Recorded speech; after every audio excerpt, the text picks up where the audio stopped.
The text from my uncle lit up my phone screen at 3 a.m. Emergency family meeting tomorrow. Be there. No explanation, no details, just a command disguised as an invitation. That was William Parker's style. Direct, authoritative, expecting compliance. I stared at the ceiling of my penthouse apartment, Manhattan's city lights casting shadows across the room, wondering if I should even go. The last time I'd seen my family was 3 years ago, a day that had changed everything. The day they wrote me off. The day they decided I wasn't worth their time. The day I decided to prove them wrong. My finger hovered over the reply button as memories flooded back. The humiliation, the laughter, the dismissal. But also the fire those moments had ignited in me. A fire that had forged something unexpected. I typed my response.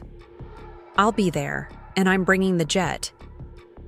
Before we jump in, tell us where you're tuning in from. And if this story touches you, make sure you're subscribed, because tomorrow I've saved something extra special for you.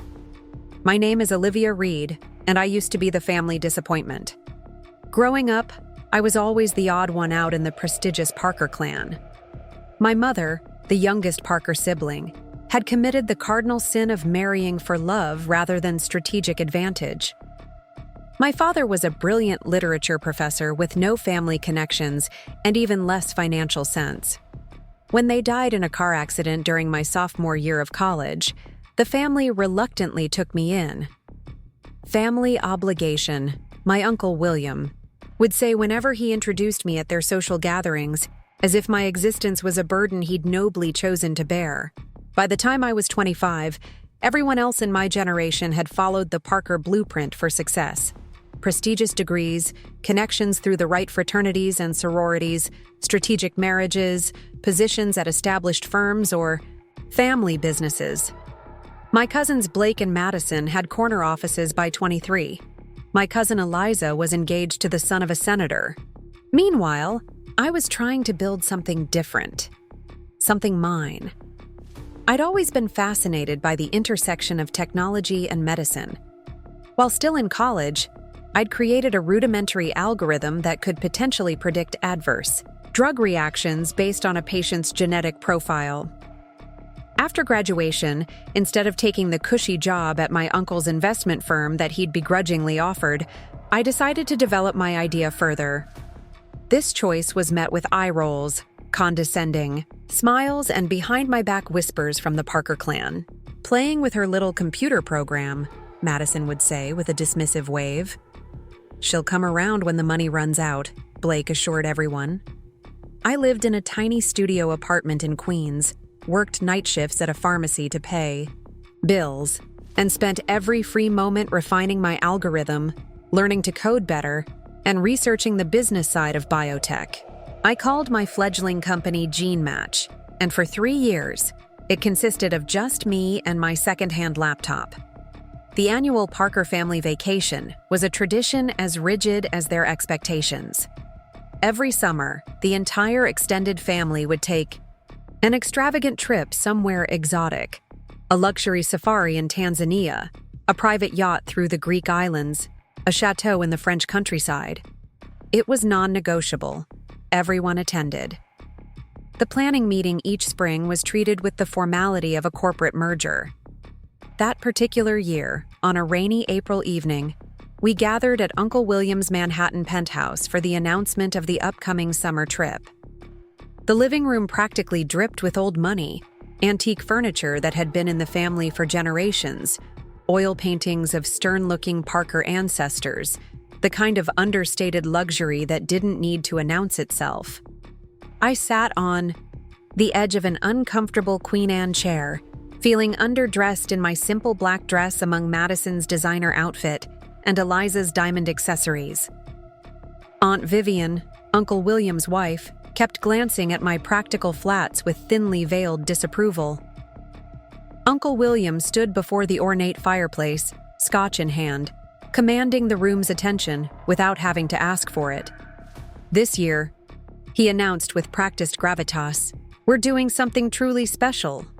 The room leaned forward slightly in anticipation. I've arranged for us to spend 3 weeks on a private island in the Maldives. Completely exclusive. No other guests, full staff. The property belongs to a business associate who owes me a favor. Gasps and excited murmurs filled the room. Even by Parker standards, this was extravagant. The island has 6 luxury villas, a private chef who trained under Alain Ducasse, diving, sailing, the works, he continued, warming to his topic. We'll have the jet take us directly to Malé, then helicopter transfer to the island. My stomach knotted as he began outlining the costs. Even split between family members, my portion would amount to roughly a year's worth of rent and expenses. Money I simply didn't have as I'd just invested every penny into a crucial update for my algorithm. We'll need deposits by next week, Uncle William concluded. Olivia, this includes you. No exceptions this year. All eyes turned to me, and I felt my face grow hot. Actually, Uncle William, I said, my voice quieter than I'd intended. I don't think I can manage it this year. I've just put everything into a major development for your little app, Madison interjected with a smirk. Still playing entrepreneur? I stiffened. It's not an app. It's a predictive algorithm for personalized medicine, and it's showing real promise. Blake snorted from his position by the bar. Is that what we're calling it now? Real promise, but still no actual income? How long has it been, Olivia? 4 years. 3, I corrected, though it didn't matter. In the Parker world, time without financial success was time wasted. Olivia, Uncle William said in that patronizing tone that made me feel 16 again. This vacation isn't optional. It's family tradition. Perhaps if you'd accepted the position I offered at the firm, you wouldn't be in this situation. The way he said situation made my career choice sound like an embarrassing ailment. I appreciate that, but my research is at a critical stage. I've just refined the algorithm to include pharmacogenomic markers that could— English, please, Aunt Vivian sighed dramatically. I'm on the verge of a breakthrough, I simplified, feeling my passion drain away under their stares. I just need a little more time. You've been on the verge for years, Madison said, making air quotes. Meanwhile, the rest of us have actual careers. Uncle William set down his scotch with deliberate precision. Olivia, I've been patient. When your parents died, I took you in. I offered you opportunities. And how have you repaid that generosity? By rejecting the paths that have served this family for generations to chase some fantasy. The room fell silent. Even Madison looked uncomfortable. That's not fair, I said quietly. I'm grateful for everything you've done, but that doesn't mean I have to live my life according to your blueprint. Our blueprint, as you call it, builds success, he replied coldly. What has yours built? An empty bank account and excuses. The words stung because there was a grain of truth in them. I was struggling financially, but what he couldn't see, what none of them could see, was how close I actually was. The algorithm was working in preliminary tests. I just needed more time and resources. I can't afford the trip, I stated plainly, determined to maintain my dignity. If that means I miss 1 year, then perhaps you should miss all, the future years as well, Uncle William cut in, his voice sharp enough to silence the room. This family puts in the work to succeed. We don't tolerate excuses or half measures. If you can't commit to even the basic expectations of being a Parker, then maybe you aren't one. The statement hung in the air like a guillotine. William, my Aunt Catherine, the gentlest of the Parker siblings, said softly, That's a bit harsh. But Uncle William was on a roll, years of disappointment in me bubbling to the surface. No, Catherine, it's time someone said it. Olivia has contributed nothing to this family. She's rejected every opportunity, every connection, every piece of advice.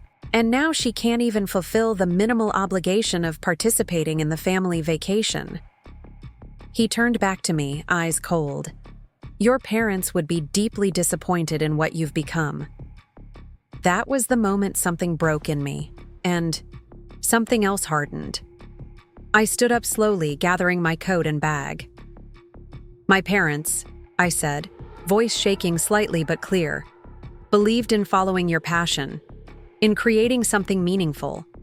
They would be disappointed not in me, but in how quickly their family reduced their daughter to a balance sheet of contributions and withdrawals. Blake let out a low whistle, and Madison stared at her designer shoes. If being a Parker means valuing status over substance and tradition over innovation, then you're right. Maybe I'm not one. I headed for the door, then paused. And for the record, Uncle William, I didn't reject your offer because I was ungrateful. I rejected it because I wanted to build something that mattered. Preparing and narrating this story took us a lot of time, so if you are enjoying it, subscribe to our channel. It means a lot to us. Now back to the story. The laughter started as I reached the door. A short, disbelieving chuckle from Uncle William that was quickly joined by Madison's higher pitch.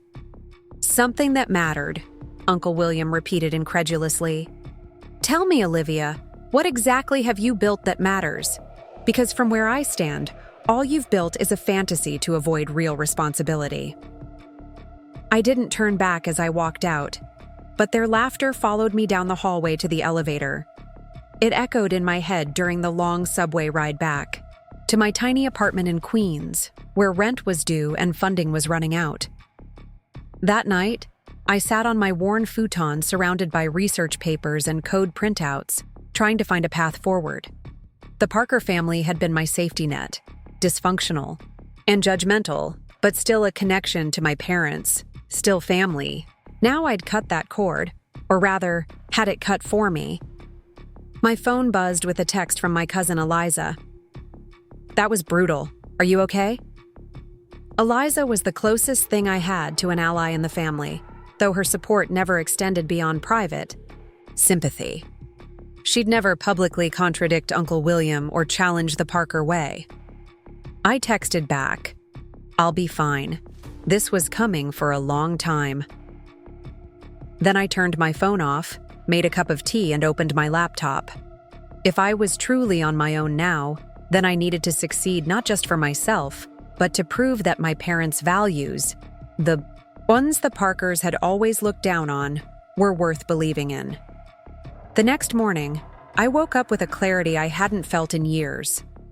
Without the weight of trying to fit into the Parker mold, I felt strangely liberated. I couldn't afford to waste energy seeking their approval anymore.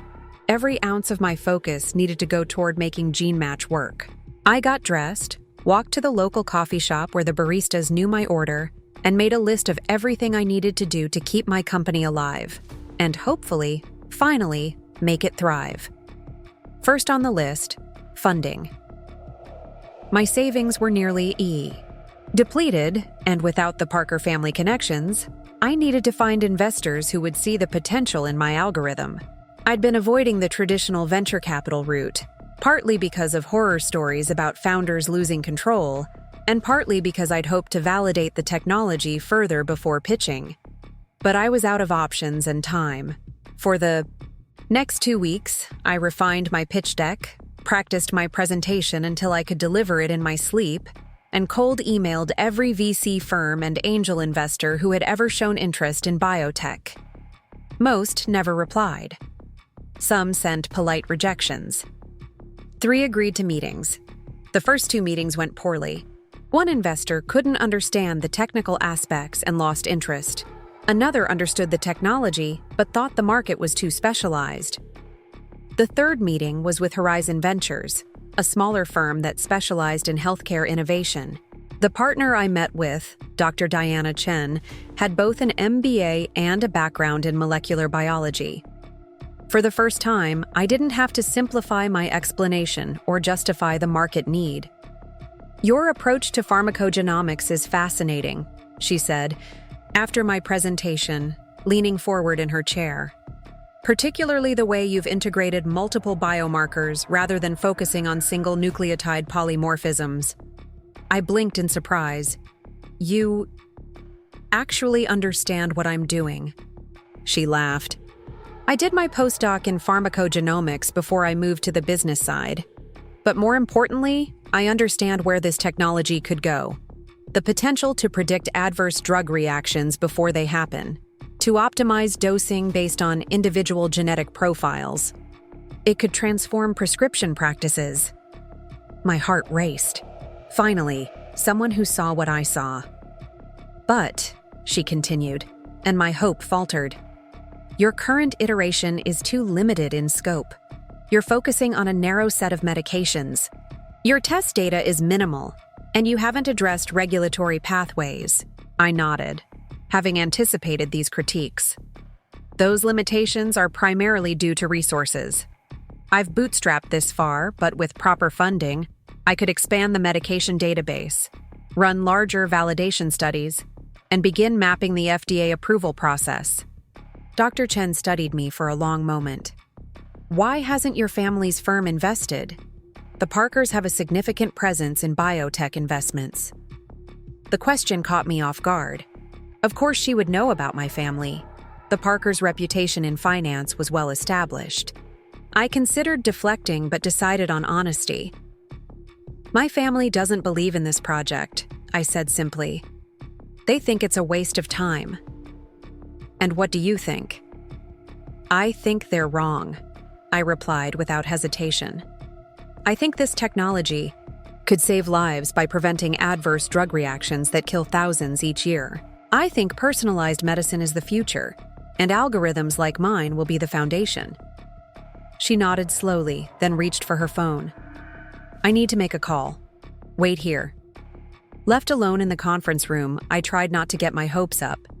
I'd been close to funding before, only to have it fall through. But there was something different about Dr. Chen's interest. It was informed, specific, targeted to the actual innovation rather than just market potential. When she returned 15 minutes later, her expression gave nothing away. Olivia, I'm going to be direct. Your technology has promise, but it's early stage with significant development needs. Normally, this would be too risky for our current fund. My heart sank. However, she continued, I've spoken with my partners, and we're prepared to make an offer with conditions. I sat up straighter. What kind of conditions? We'll provide $500,000 in seed funding, enough for you to expand your database and run preliminary validation studies. In exchange for 20% equity. $500,000. It was a fraction of what I'd eventually need, but enough to prove the concept worked, enough to keep GeneMatch alive. The conditions, she continued, are that you bring on a technical co-founder with experience in machine learning to strengthen the AI component, and that you work with our network to begin establishing clinical partnerships for testing. We'll help with both. I calculated quickly. The terms weren't ideal. 20% was a significant chunk for seed funding, but I was in no position to negotiate from strength. I accept, I said, extending my hand. When can we start? Dr. Chen smiled as she shook my hand. We'll have the paperwork ready tomorrow. Welcome to Horizon Ventures portfolio, Ms. Reed. As I walked out of their offices onto the busy Manhattan street, I felt lightheaded with a mixture of relief and terror. I had funding, real funding, but also a mountain of expectations to meet and no room for failure. My phone had been silent for weeks since the confrontation with my family. No calls, no texts, not even from Eliza anymore. It was as if I'd been excommunicated from the Parker clan.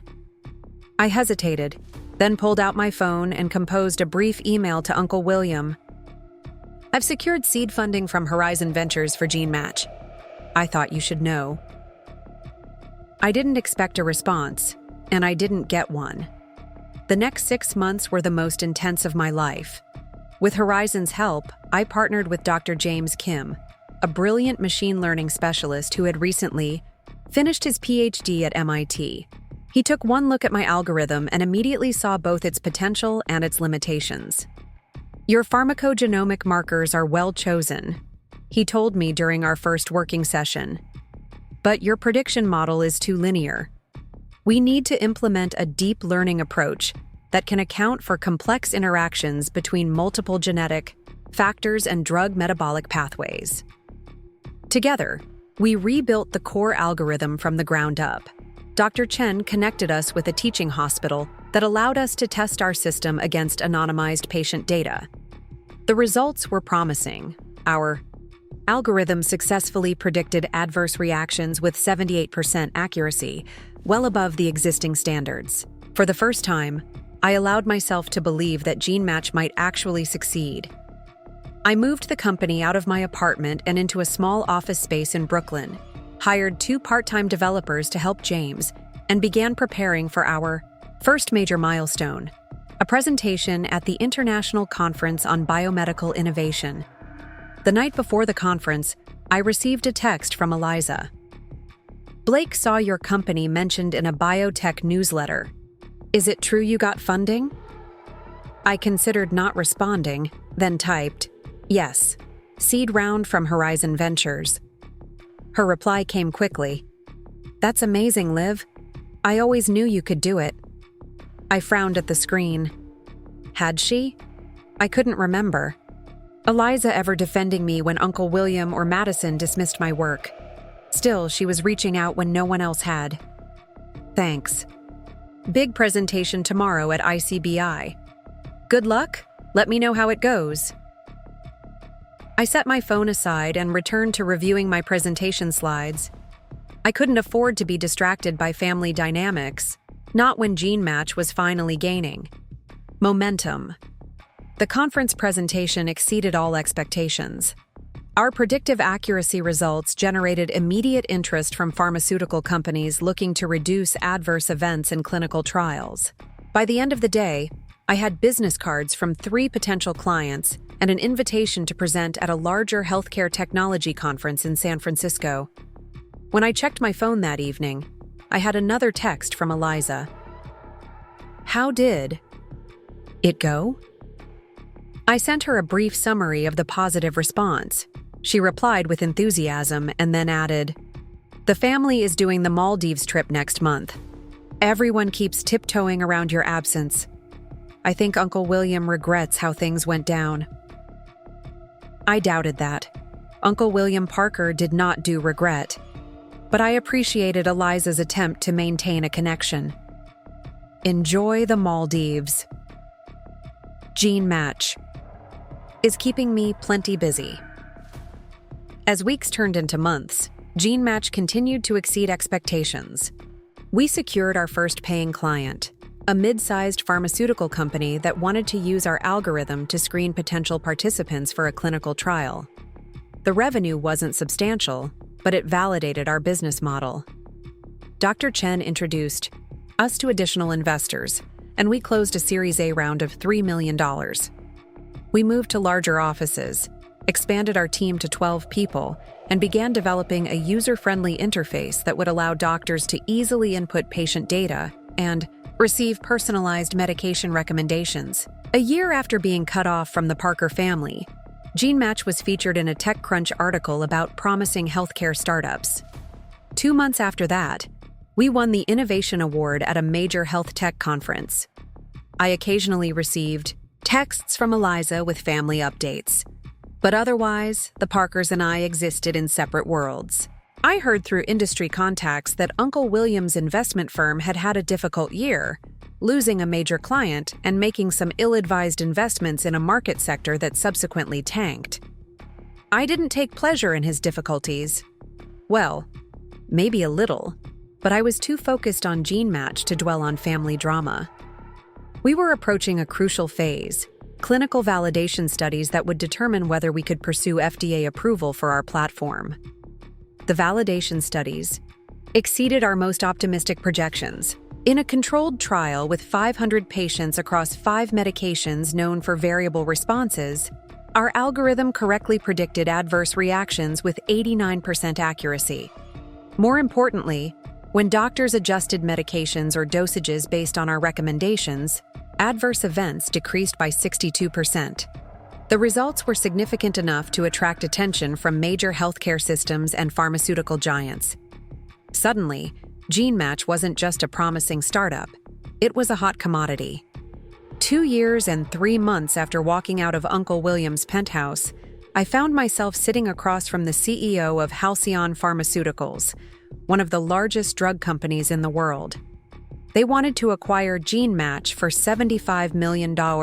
Your technology could revolutionize how we develop and test new compounds, the CEO explained. We're prepared to make a generous offer that would deliver significant returns to your investors and founders. It was a life-changing amount of money, especially for someone who had been counting pennies just a couple of years earlier. But something didn't feel right. What would happen to the platform after acquisition? I asked.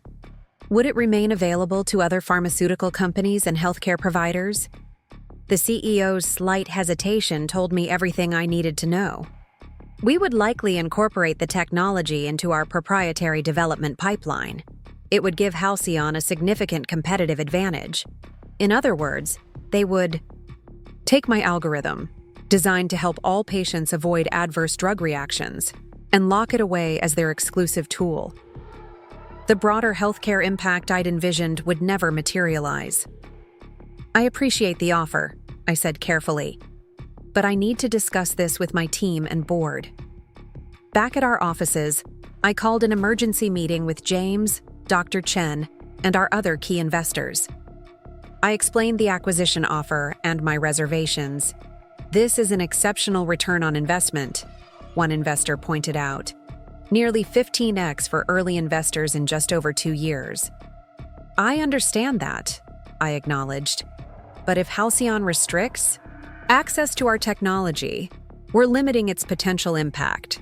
We built this to help patients, not to be buried in one company's R&D department. Dr. Chen studied me thoughtfully. What's your alternative proposal? I took a deep breath. I want to turn down the acquisition and pursue a different path. Instead of selling to one pharmaceutical company, we license our technology to multiple healthcare systems and drug developers while maintaining control of the platform. It's a longer road to liquidity for investors, but potentially more valuable in the long term, both financially and socially. The room was quiet as everyone considered the implications. You're asking investors to delay their returns on a possibility of greater impact, James noted. Yes, I admitted. I am. To my surprise, Dr. Chen smiled. This is why I invested in you, Olivia. Not just because of your technology, but because you genuinely want to change healthcare for the better. She turned to the other investors. I'm supporting Olivia's vision. Horizon Ventures will maintain our position. One by one, the other investors agreed, some enthusiastically, others more hesitantly. But by the end of the meeting, we had consensus. GeneMatch would remain independent and pursue a licensing strategy. The decision proved prescient. Within 6 months, we had licensing agreements with 3 of the top 10 pharmaceutical companies and pilot programs with 7 major hospital systems. Our revenue quadrupled, and our valuation soared past $200 million. I no longer lived in a tiny Queens apartment. I'd purchased a comfortable condo in Brooklyn with views of the Manhattan skyline, not ostentatious, but certainly comfortable. I could afford nice things now, though my focus remained overwhelmingly on GeneMatch. And then, nearly 3 years after I'd walked out of the Parker family gathering, I received the text message from Uncle William. Emergency family meeting tomorrow. Be there. I turned my phone off after texting Eliza back. I needed to focus, not dwell on Parker family drama. The next morning felt different. I woke up with a strange sense of lightness, as if being cut off from my family had removed a weight I hadn't realized I was carrying. I no longer needed to pretend to be someone I wasn't. I no longer needed to apologize for my choices. I made coffee in my tiny kitchen, sat by the window overlooking a brick wall, and mapped out a plan. If GeneMatch was going to survive, if I was going to survive, I needed funding immediately. No more putting it off. No more hoping for a miracle breakthrough that would validate my work before seeking investment. I spent the day updating my pitch deck and researching venture capital firms that specialized in biotechnology and healthcare. Most wouldn't even look at a company as early stage as mine, especially one without institutional backing or significant progress metrics. But I couldn't afford to be discouraged. I created a list of 20 potential investors, ranking them by likelihood of interest. Horizon Ventures was near the top. They had a history of funding female founders and medical technologies, even in early stages. I crafted a personalized email to Dr. Diana Chen, the partner who led their healthcare investments, explaining my algorithm and requesting a meeting. To my surprise, she responded the same day. Intriguing concept. Let's talk. How's Thursday at 10 a.m.?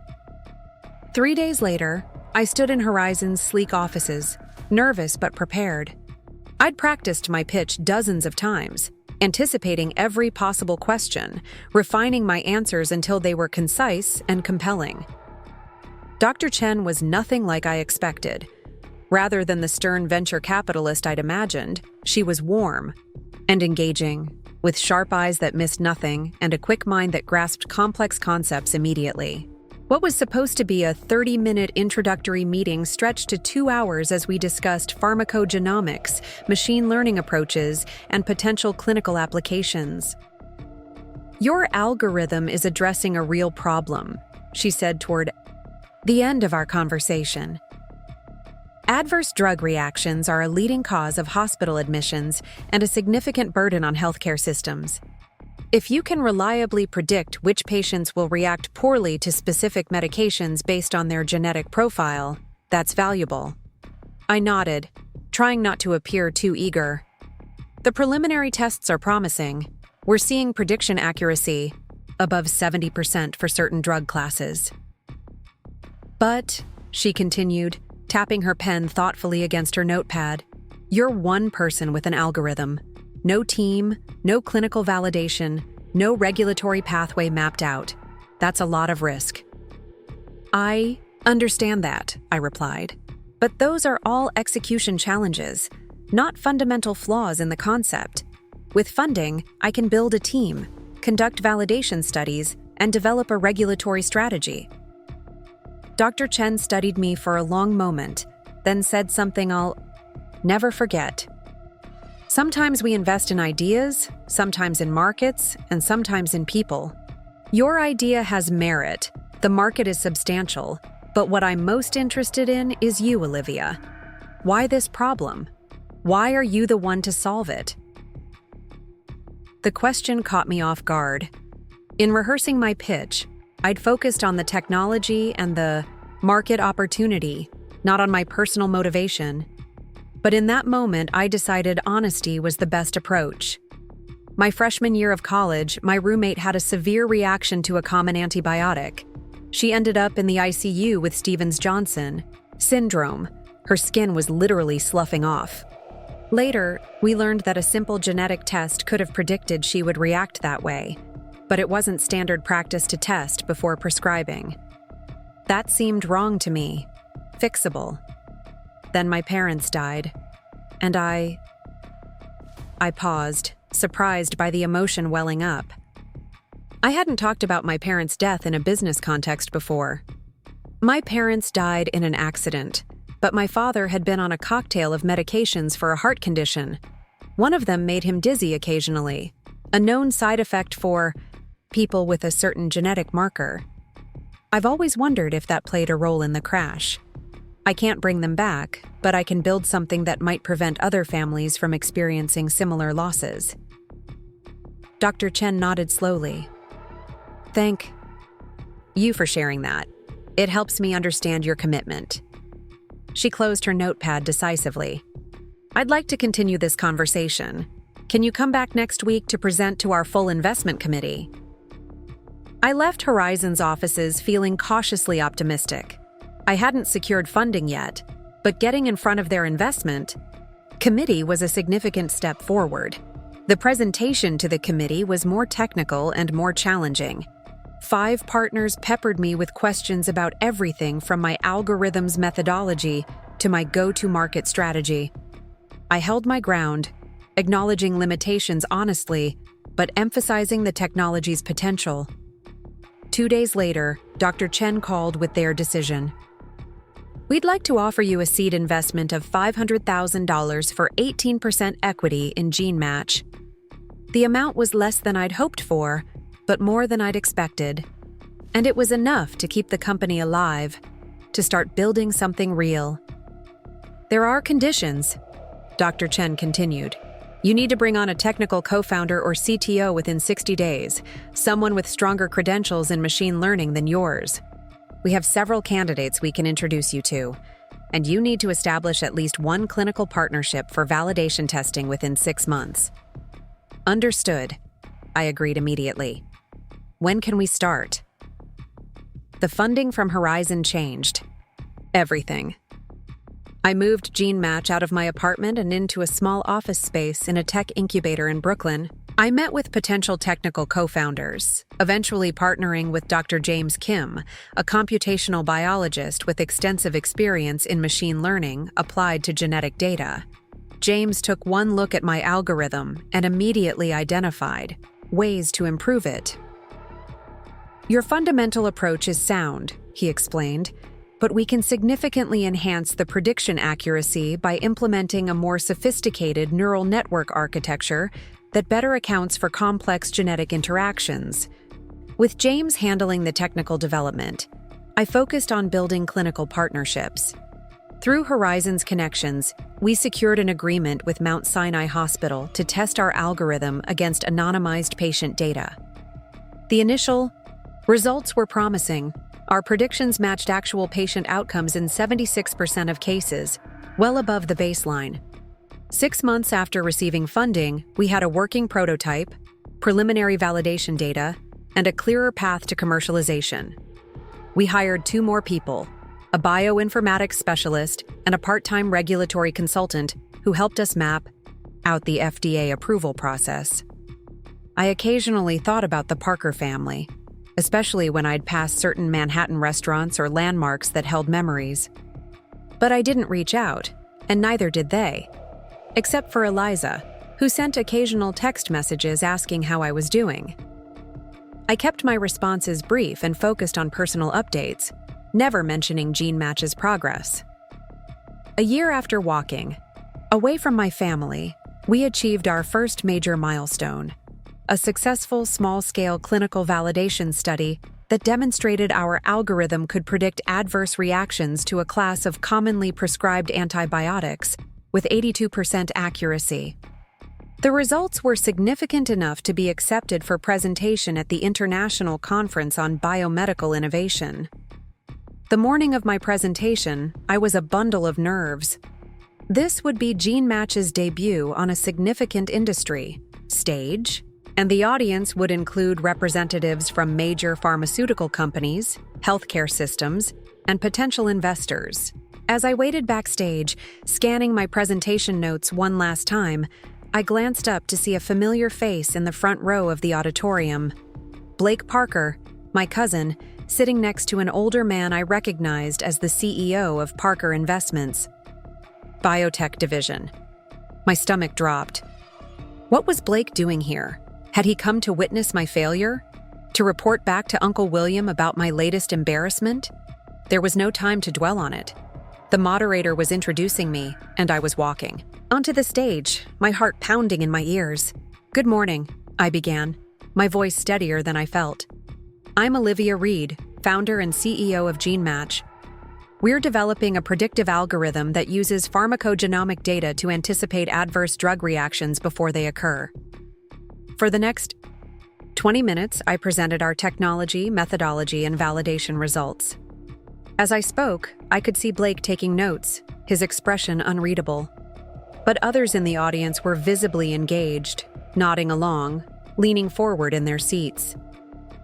After the presentation, during the Q&A session, Blake didn't ask any questions, but several pharmaceutical representatives and healthcare technology experts did.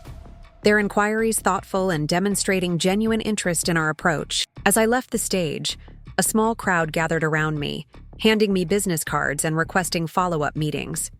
From the corner of my eye, I saw Blake watching the scene, his face now showing a mixture of surprise and something else. Perhaps respect or even envy. Before I could decide whether to approach him, he turned and left the auditorium with his colleague. Later that day, I received a text from Eliza. Blake saw your presentation at ICBI. He said it was actually impressive. High praise from him. How are you? I stared at the message, unsure how to feel about Blake reporting on me to the family. Was I still a topic of discussion at Parker gatherings? Did they still laugh about my little app? I replied simply, "Tell Blake I'm surprised he understands pharmacogenomics. Doing well, very busy with work. Hope you're good." The conference proved to be a turning point for GeneMatch. We left with 3 potential partnerships on the table: 2 pharmaceutical companies interested in using our algorithm to screen clinical trial participants, and a healthcare system looking to implement our technology as part of their precision medicine initiative. Within 2 months, we had signed agreements with all 3 organizations, generating our first significant revenue. The validation data from these larger implementations would be crucial for our eventual FDA submission.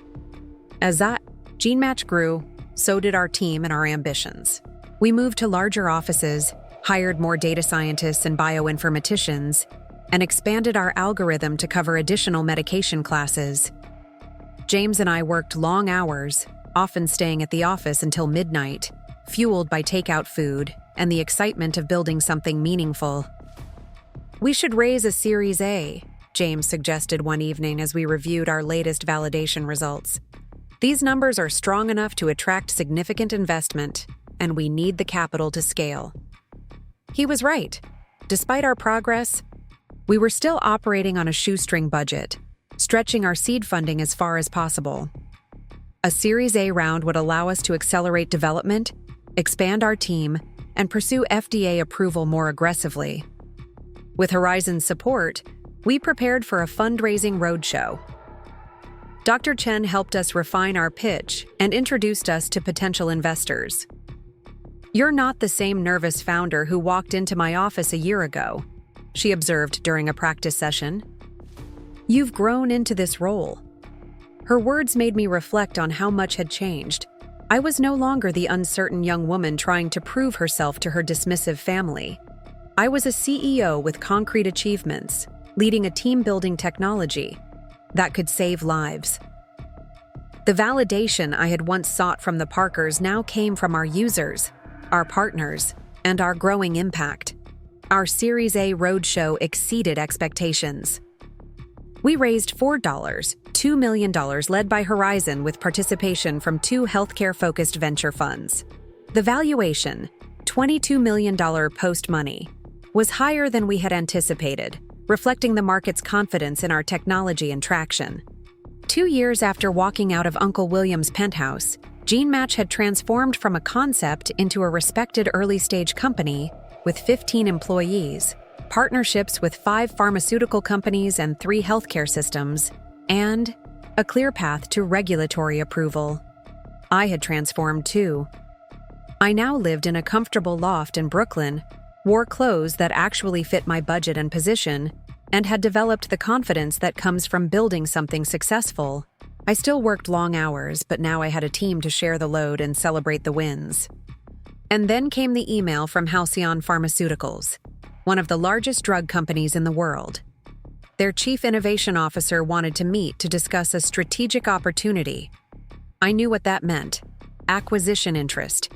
James was ecstatic when I shared the news. "This could be huge for us. Halcyon has the resources to take our technology global overnight." I was more cautious. It could also mean they want to bury our technology if it threatens their existing business models. "Only one way to find out," he pointed out. The meeting with Halcyon's executive team was held in their gleaming Manhattan headquarters, with views of Central Park from their 50th floor conference room.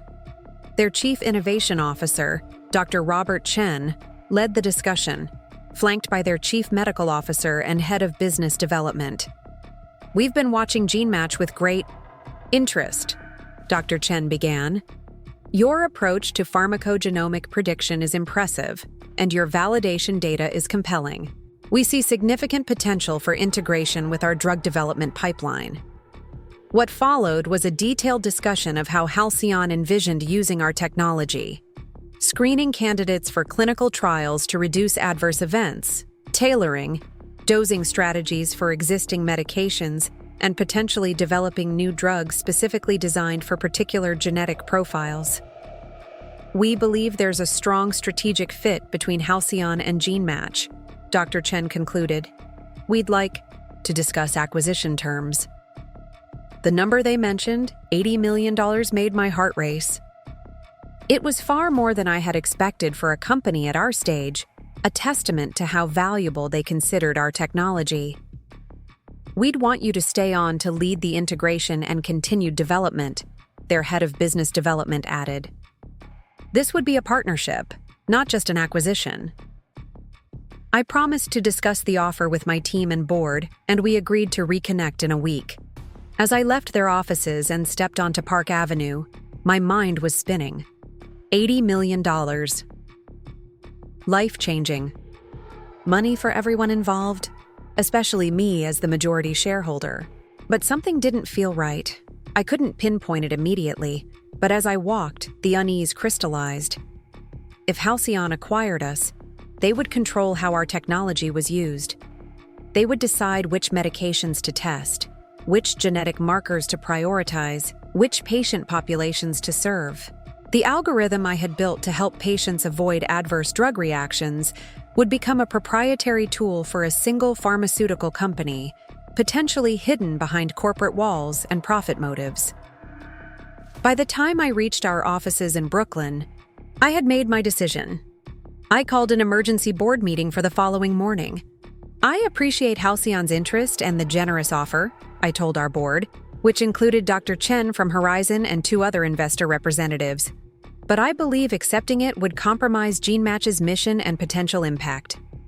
I outlined an alternative vision: remaining independent, pursuing FDA approval for our platform as a clinical decision support tool, and licensing our technology to multiple pharmaceutical companies and healthcare systems. This approach would allow our algorithm to benefit the broadest possible patient population while still building a sustainable business. "It's a longer path to liquidity," I acknowledged, "and potentially more challenging. But I believe it aligns better with why we built this technology in the first place." I expected pushback, particularly from our investors who would be turning down a quick and substantial return. But Dr. Chen spoke first. "I invested in Olivia because she was solving a real problem, not just building a company to sell," she said, looking around the table.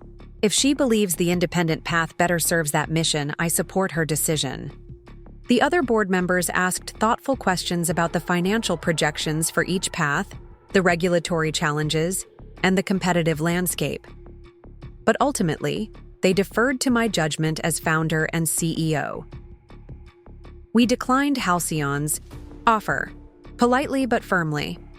Instead, we focused on accelerating our FDA submission for approval as a clinical decision support system and expanding our licensing partnerships. 6 months later, our decision was validated when we secured a landmark licensing deal with the National Health Consortium, a coalition of 5 major healthcare systems representing over 200 hospitals nationwide.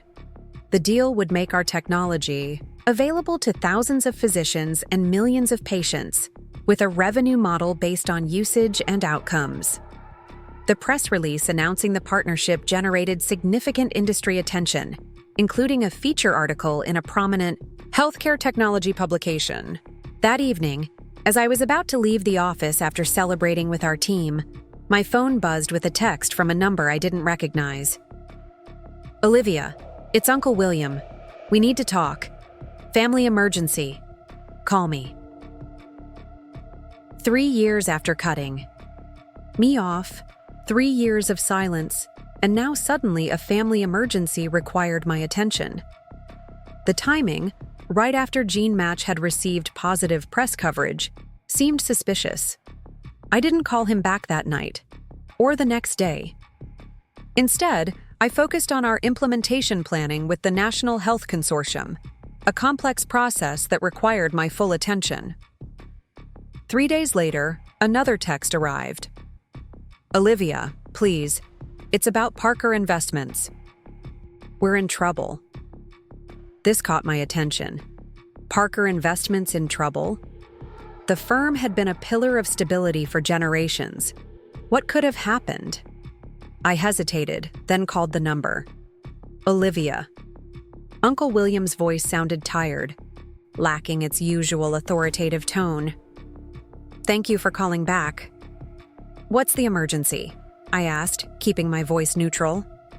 He sighed heavily. I need to speak with you in person. Can you come to the house tomorrow evening? I'm very busy. Uncle William? If there's something specific... The firm is facing a crisis, he interrupted. A major investment has gone bad.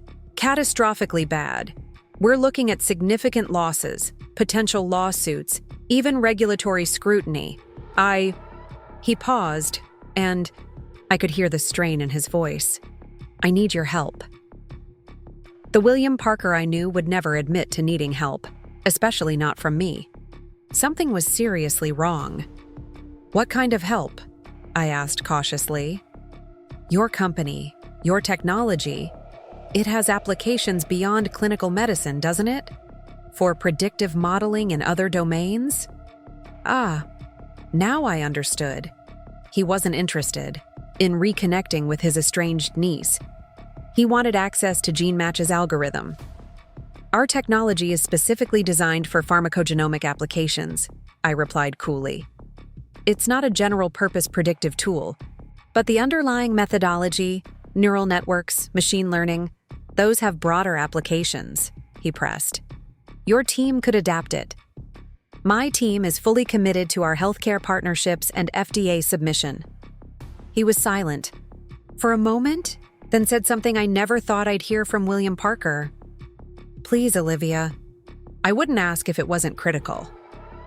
Despite my better judgment, I agreed to meet him the following evening. Not because I intended to help Parker Investments, but because I wanted to understand what had driven my proud uncle to this point. Uncle William's penthouse looked the same as I remembered, the same antique furniture, the same oil paintings, the same aura of old money and privilege. But Uncle William himself had changed. He looked older, tired, the confident posture replaced by a slight stoop. Thank you for coming, he said, gesturing me toward the study where our family meetings were typically held. To my surprise, the room wasn't empty. Aunt Vivian sat rigidly on one of the sofas, and Blake occupied an armchair, looking uncomfortable. What is this?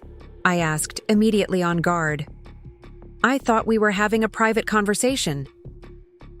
This concerns the whole family, Uncle William replied, closing the sigh. Doctor behind us. Please sit. I remained standing. I'll stand. Thank you. What exactly is going on? Uncle William poured himself a scotch, something he rarely did during business discussions, and took a fortifying sip before answering. 3 years ago, Parker Investments made a significant allocation to a fund managed by Simon Westfield. He had an impressive track record, sterling references, and a proprietary trading algorithm that consistently outperformed the market. I knew of Westfield by reputation, a quantitative trading prodigy who had emerged from obscurity to become a darling of the investment world. 6 months ago, irregularities appeared in his returns. Small discrepancies at first, then larger ones. We tried to withdraw our investment, but by then it was too late. Westfield had been running a sophisticated Ponzi scheme using new investments to pay returns to existing clients while siphoning off billions for himself. He's been arrested, Blake added. But the money is mostly gone. Offshore accounts, complex shell companies, assets hidden in jurisdictions with weak extradition laws. How much did you lose? I asked quietly.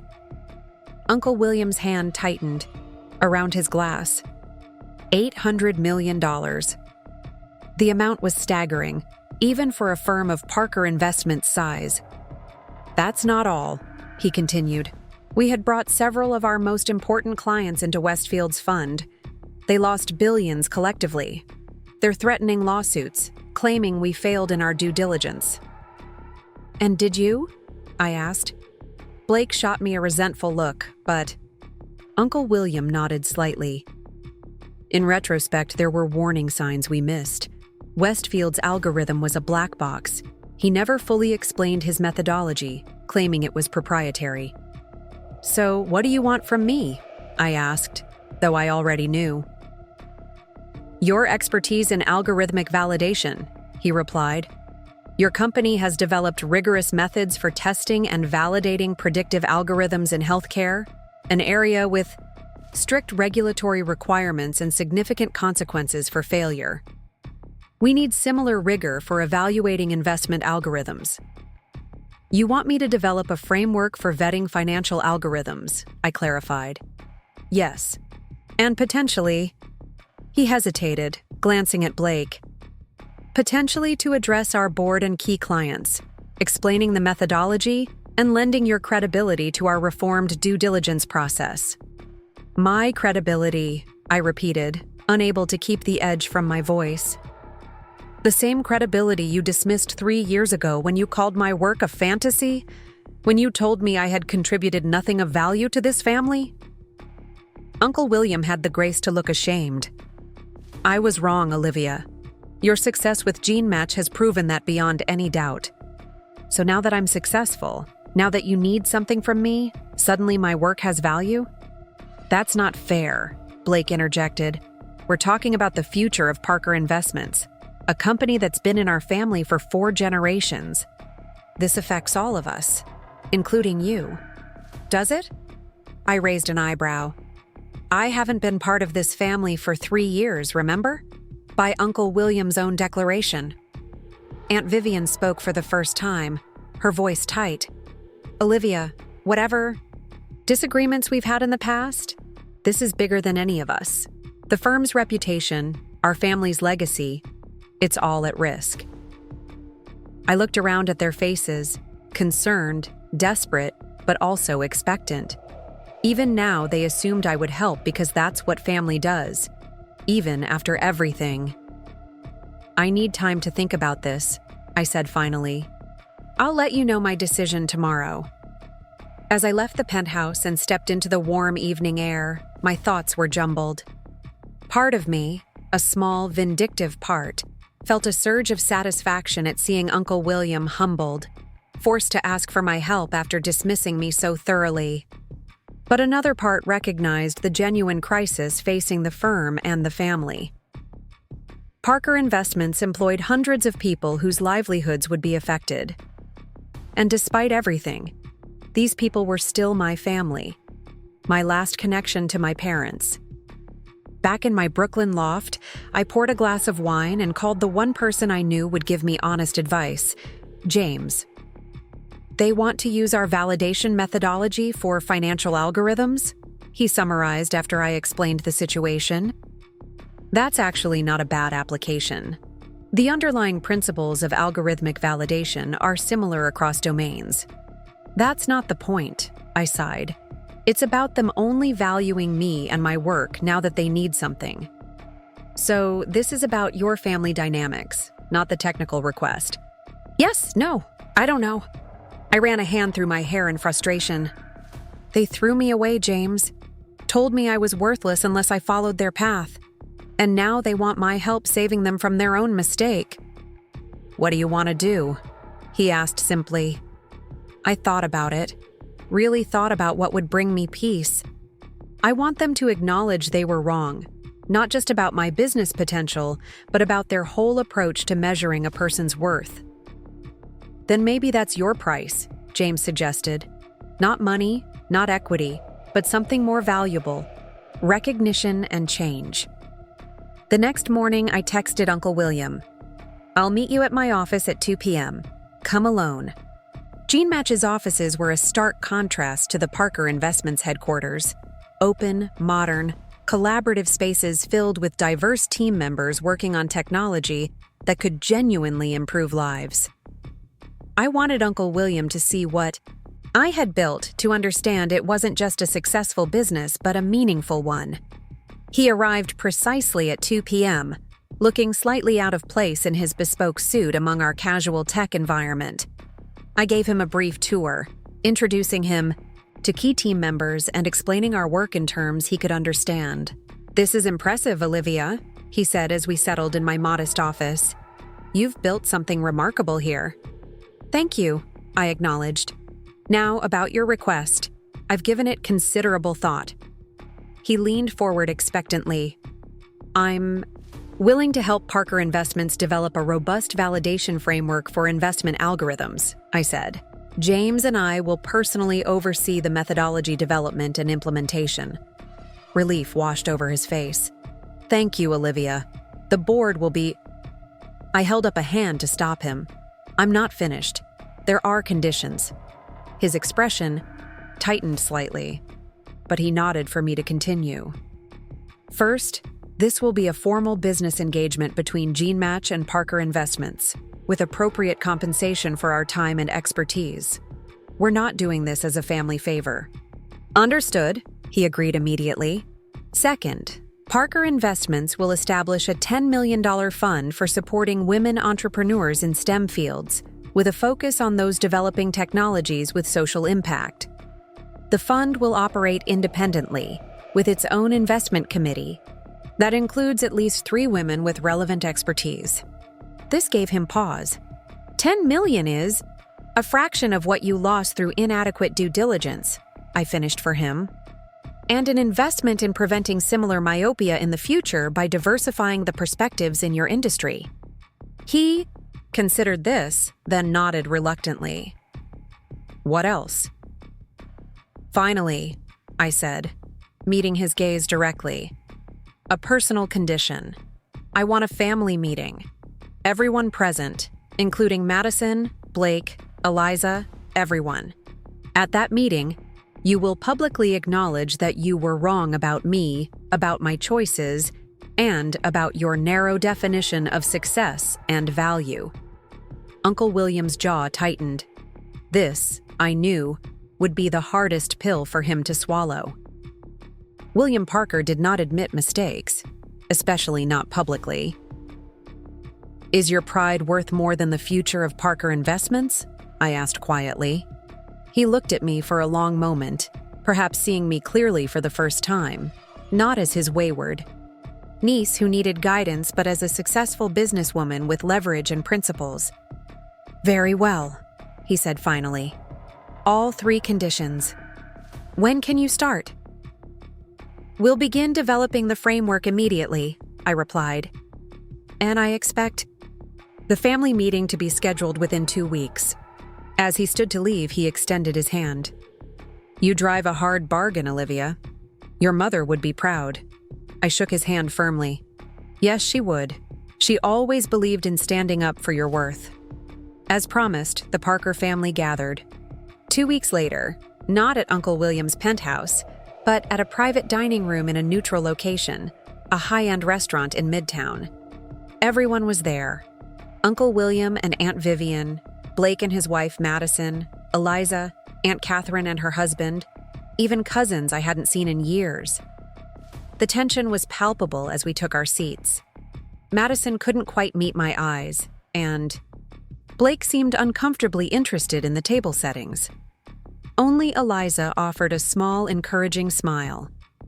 After drinks were served, Uncle William cleared his throat. All conversations ceased immediately, the power of habit. "I've asked you all here today because I have something important to say," he began, his voice uncharacteristically humble. 3 years ago, at our family vacation planning meeting, I made a grave error in judgment. I dismissed Olivia's work and her choices because they didn't align with what I considered the Parker way. The room was silent, everyone watching, with varying degrees of surprise. "I told her she had contributed nothing of value to this family," he continued. "I suggested her parents would be disappointed in her. I was wrong on both counts." He turned to look at me directly. "Olivia has built something truly remarkable with GeneMatch. Not just a successful company, but technology that will save lives and improve patient care. She did this without our support or connections, through her own intelligence, determination, and vision. I could see the effort it took him to continue, to publicly admit error. More importantly, she has demonstrated that success cannot be measured by a single yardstick. The Parker way I've championed for decades led us into a catastrophic investment.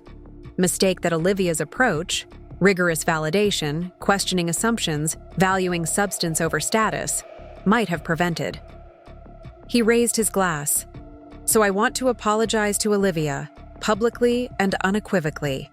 And I want to celebrate her achievements, which have brought more honor to the Parker name than many of our more traditional endeavors. The room remained silent for a moment. Then Eliza began to applaud. Aunt Catherine joined in, then gradually the others, even Madison and Blake. As conversations resumed and dinner was served, family members approached me one by one. Some offered genuine congratulations, others awkward apologies or attempts to minimize past dismissals. I always knew you'd figure it out eventually.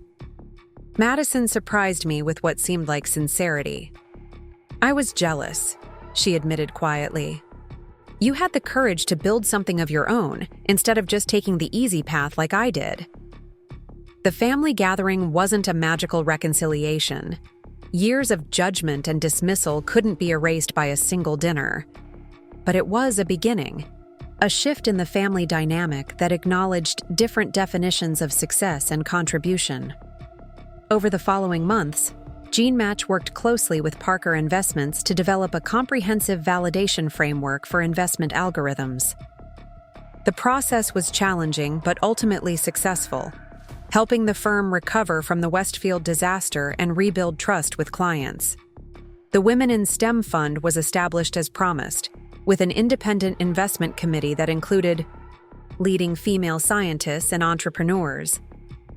Its first investments went to promising startups in areas ranging from climate technology to healthcare accessibility. As for me and the Parker family, we were finding a new equilibrium.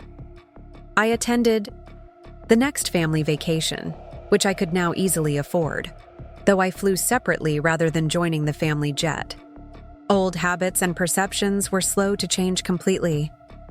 3 years after that fateful meeting in Uncle William's penthouse, GeneMatch received FDA approval for our predictive platform, a milestone that attracted acquisition interest from multiple pharmaceutical companies and health technology firms. This time, the offers approached $300 million.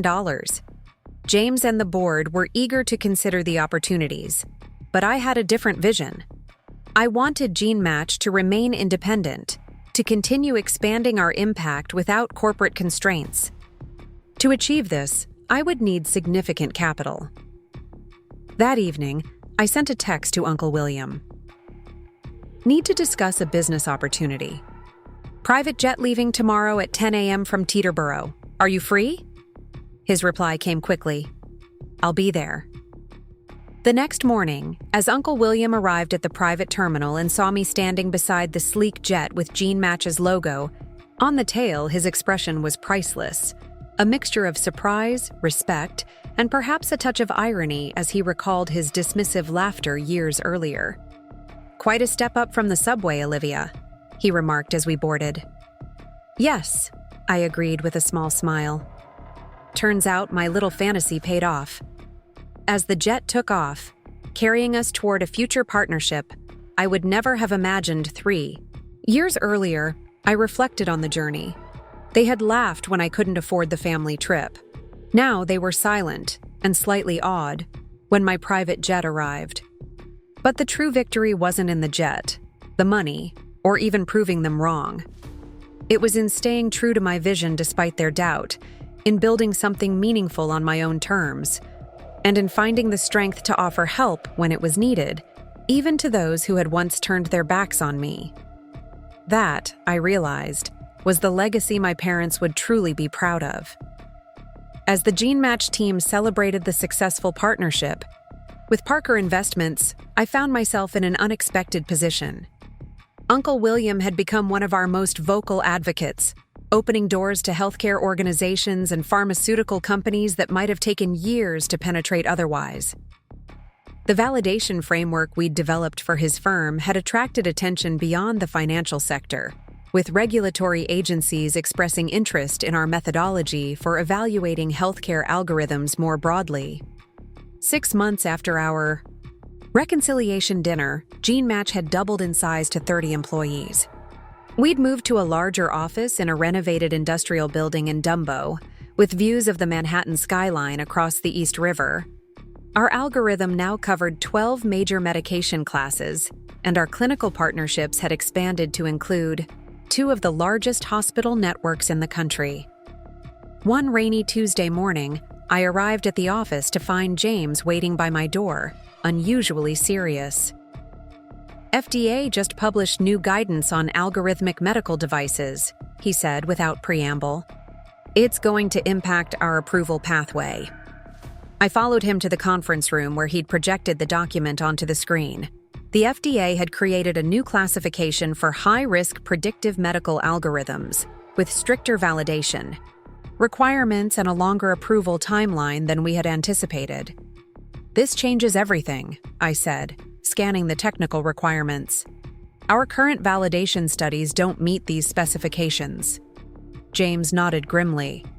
We need to redo significant portions of our clinical testing. Conservatively, this adds 12 months to our timeline and at least $2 million to our budget. The news hit hard.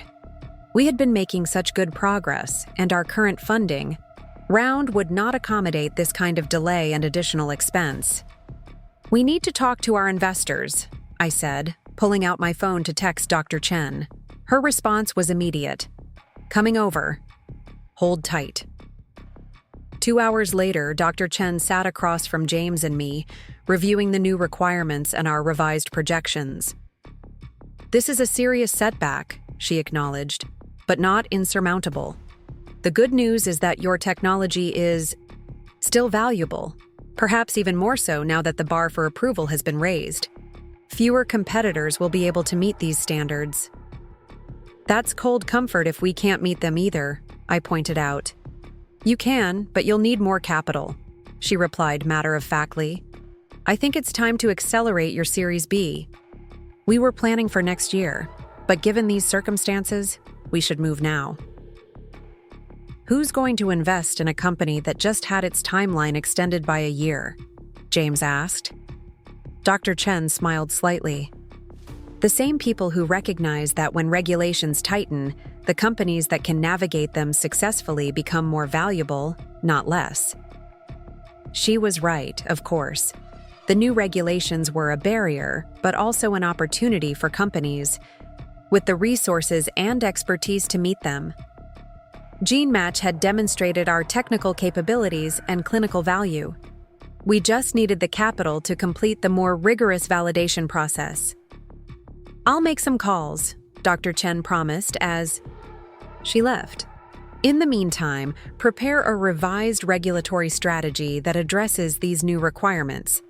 Be thorough. Investors will want to see that you understand exactly what you're up against. For the next 2 weeks, our regulatory team worked around the clock to develop a comprehensive response to the new guidance. We identified the additional validation studies needed, revised our clinical protocols, and created a detailed timeline and budget. The numbers were daunting: $4, $8 million, and 14 months to meet the new requirements. With the revised strategy in hand, we began meeting with potential Series B investors. The responses were mixed. Some were scared off by the extended timeline. Others saw the opportunity but wanted terms that would have severely diluted existing shareholders. After 10 meetings, we had expressions of interest but no solid commitments. Then came an unexpected call from Uncle William. Olivia, I've been hearing about your FDA challenges from industry contacts, he began. I understand you're raising a Series B to address them. News travels fast, I replied, surprised that he was aware of our situation. In certain circles, yes, he acknowledged. I'd like to discuss this further. Can you come by the office tomorrow? Curious about what he had in mind, I agreed. The next day, I found myself in the familiar surroundings of Parker Investments' Manhattan headquarters, but this time I was shown directly to Uncle William's corner office rather than being kept, waiting. "Thank you for coming," he said, rising from behind his massive desk to greet me. "I've been following GeneMatch's progress closely. Your team has built something truly impressive." "Thank you," I replied, still uncertain about his purpose. "I'll get straight to the point," he continued, gesturing for me to take a seat. "Parker Investments would like to participate in your Series B round." I blinked in surprise. Parker Investments rarely ventured into early-stage biotech.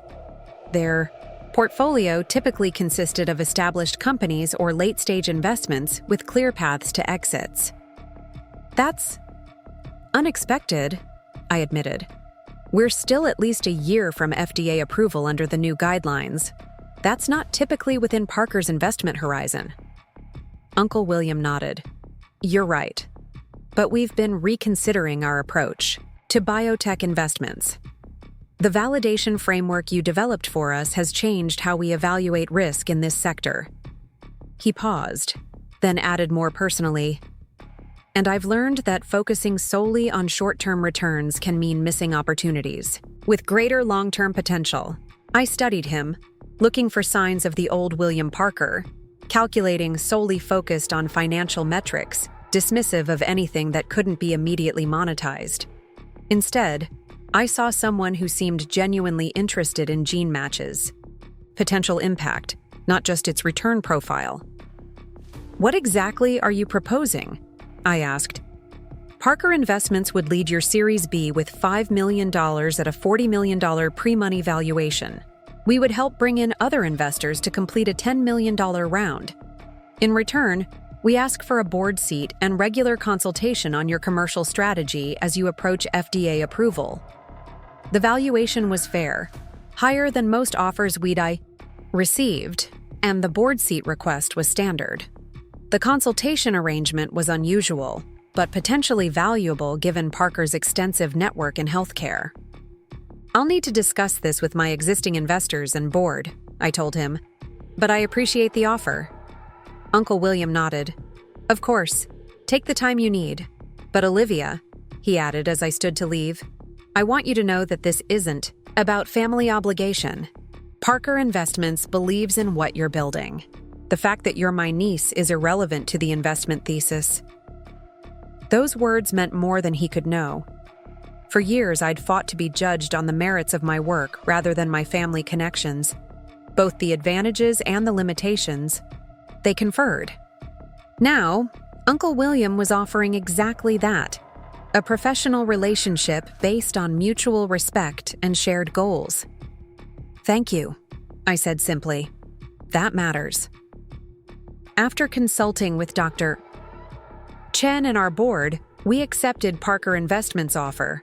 The funding announcement generated significant industry attention, partly because of the Parker name, but mostly because it signaled confidence in GeneMatch's ability to navigate the new regulatory landscape. With the capital secured, we expanded our clinical validation studies to meet the FDA's enhanced requirements. We hired additional regulatory experts, data scientists, and clinical coordinators. We invested in more sophisticated validation methodologies and larger patient cohorts. The work was challenging and meticulous. Every algorithm update had to be documented and tested. Every clinical protocol had to be reviewed by ethics committees and regulatory consultants. Every data point had to be verified and validated. Throughout the process, Uncle William proved to be a valuable advisor. His perspective on healthcare market dynamics and commercial partnerships opened doors that might otherwise have remained closed. We didn't always agree. He pushed for faster commercialization while I insisted on thorough validation. But our discussions were productive and respectful.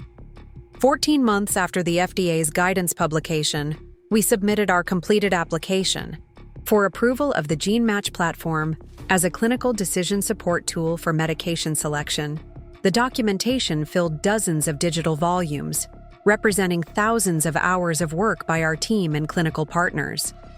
The FDA's review process was itself a marathon.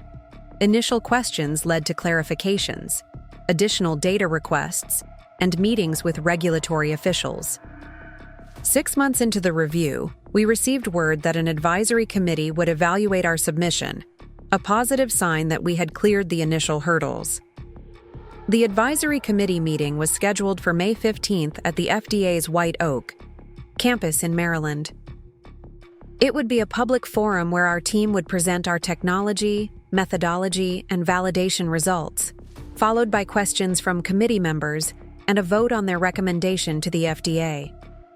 As the date approached, our preparation intensified. We rehearsed presentations, anticipated questions, refined our responses, and prepared contingency plans for various scenarios. The entire company understood the stakes.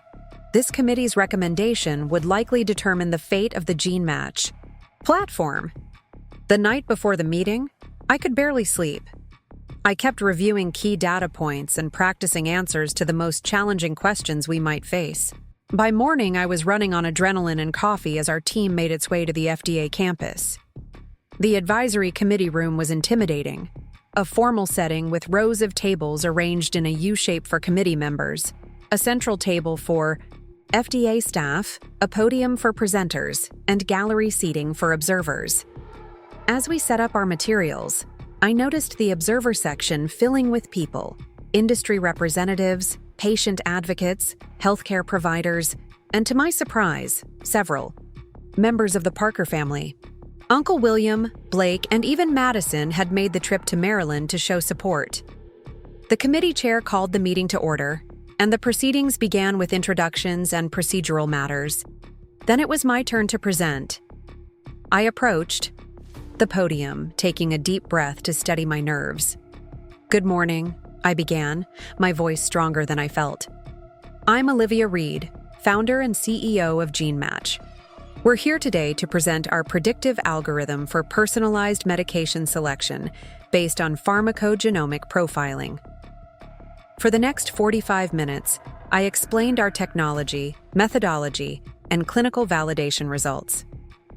James followed with a detailed technical presentation, and our chief medical officer presented patient outcome data from our clinical trials. The committee listened attentively, occasionally asking clarifying questions but reserving their substantive inquiries for the designated Q&A session. When the formal question period began, the challenges came rapid fire. How can you ensure that your algorithm doesn't perpetuate existing biases in medical treatment? What safeguards are in place for cases where the algorithm's recommendations conflict with established clinical guidelines? How have you validated performance across diverse patient populations that may be underrepresented in your training data? Each question probed potential weaknesses in our approach, forcing us to defend our methodology and address limitations honestly. Some questions we answered confidently. Others revealed areas where further work would be beneficial. Throughout it all, I maintained transparency about both the strengths and limitations of our platform. After 3 hours of intense questioning, the committee chair called for public comments. Several physicians who had participated in our clinical trials spoke about their experiences, as did patient advocates interested in reducing adverse drug reactions. To my surprise, Uncle William requested to speak. "I'm William Parker, managing partner at Parker Investments," he introduced himself. "I'm here not as an investor in GeneMatch, but as someone who has observed the rigor with which this company has approached algorithm validation." He proceeded to speak about how our validation framework had transformed his firm's approach to evaluating algorithmic systems across multiple domains. The methodology developed by GeneMatch sets a new standard for transparency, accountability, and evidence-based evaluation of predictive technologies in healthcare. In my 40 years in investment management, I have rarely seen such thorough attention to validation and risk mitigation. Coming from the traditionally reserved William Parker, this public endorsement carried significant weight. I caught his eye as he returned to his seat, silently thanking him for his support. After the public comments, the committee moved to deliberation and voting. We watched anxiously as they discussed the strengths and weaknesses of our submission, debating technical points and clinical implications. Finally, the chair called for a vote on the recommendation.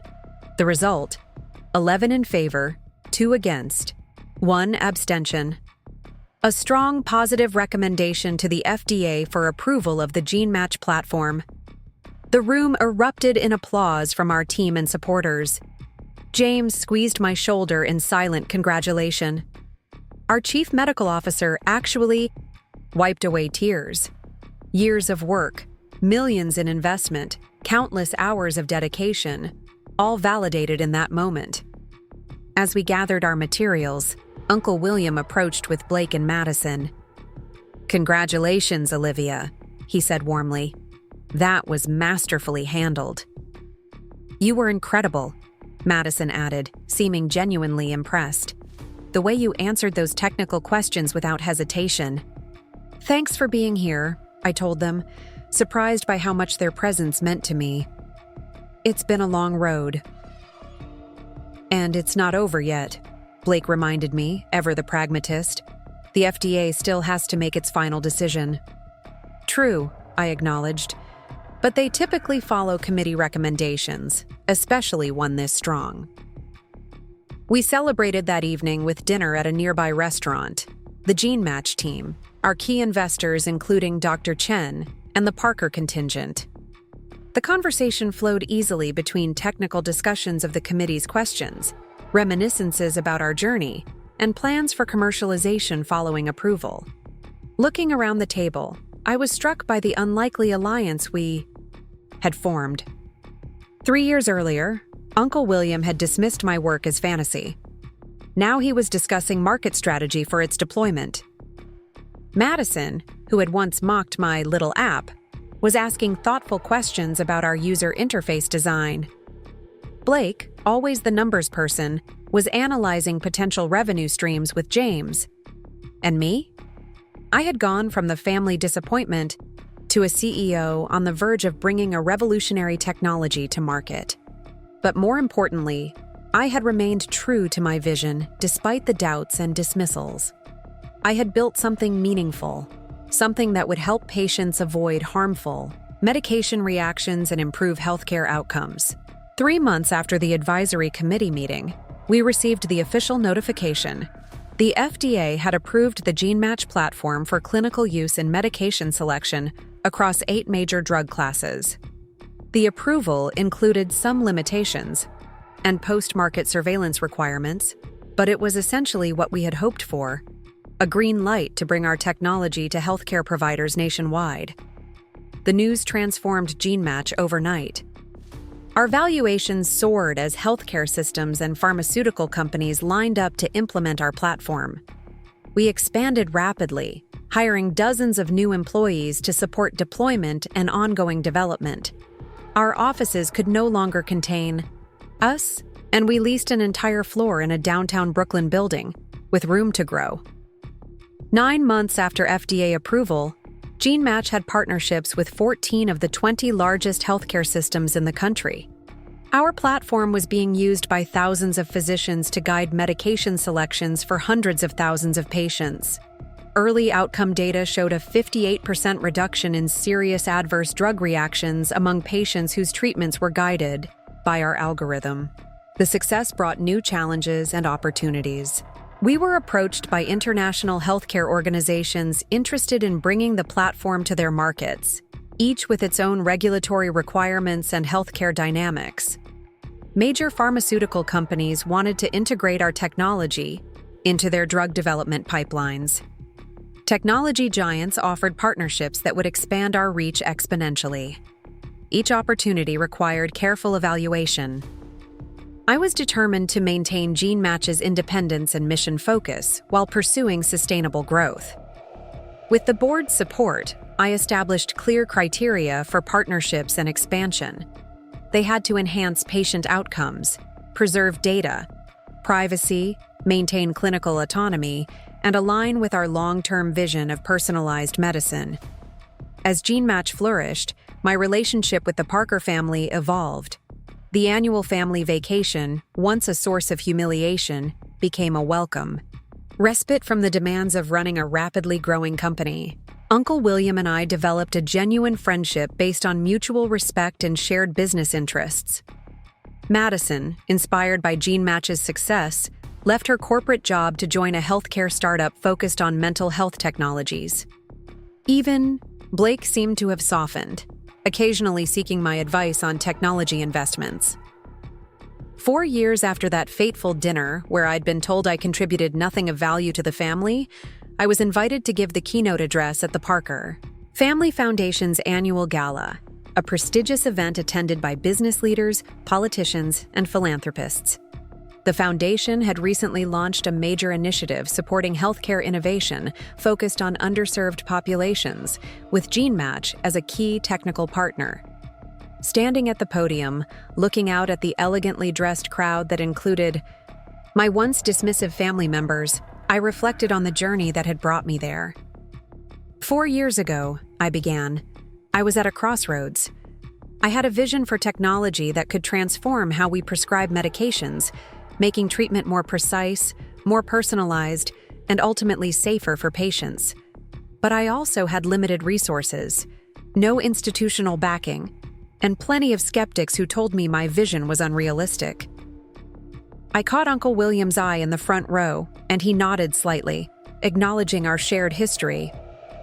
What I've learned since then is that innovation requires more than just good ideas. It requires persistence in the face of doubts, including our own. It requires a willingness to challenge established ways of thinking. And perhaps most importantly, it requires us to measure success not just by financial returns, but by meaningful impact on people's lives. I outlined how the GeneMatch platform was reducing adverse drug reactions, improving treatment outcomes, and changing the paradigm for medication selection.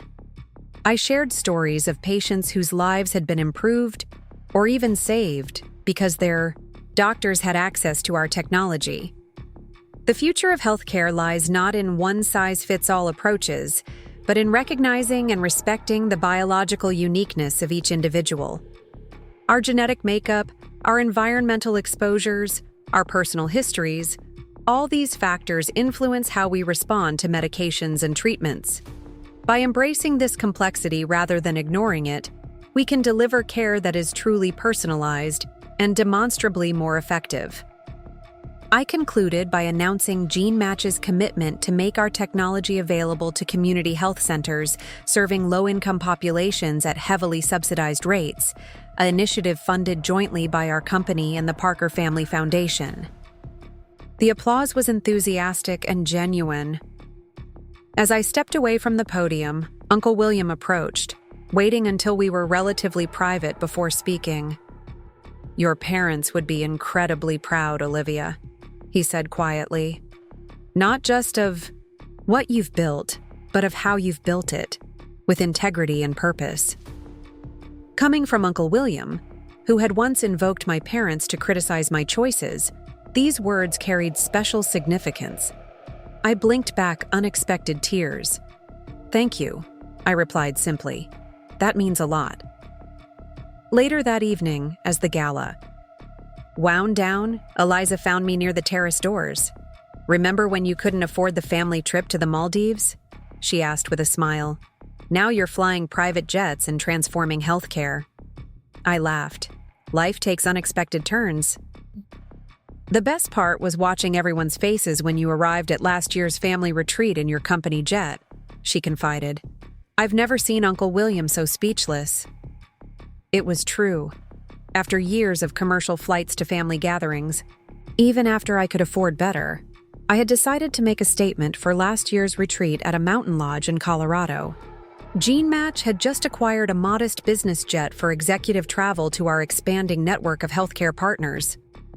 Flying it to the family gathering wasn't just convenient, it was a tangible symbol of how far I'd come.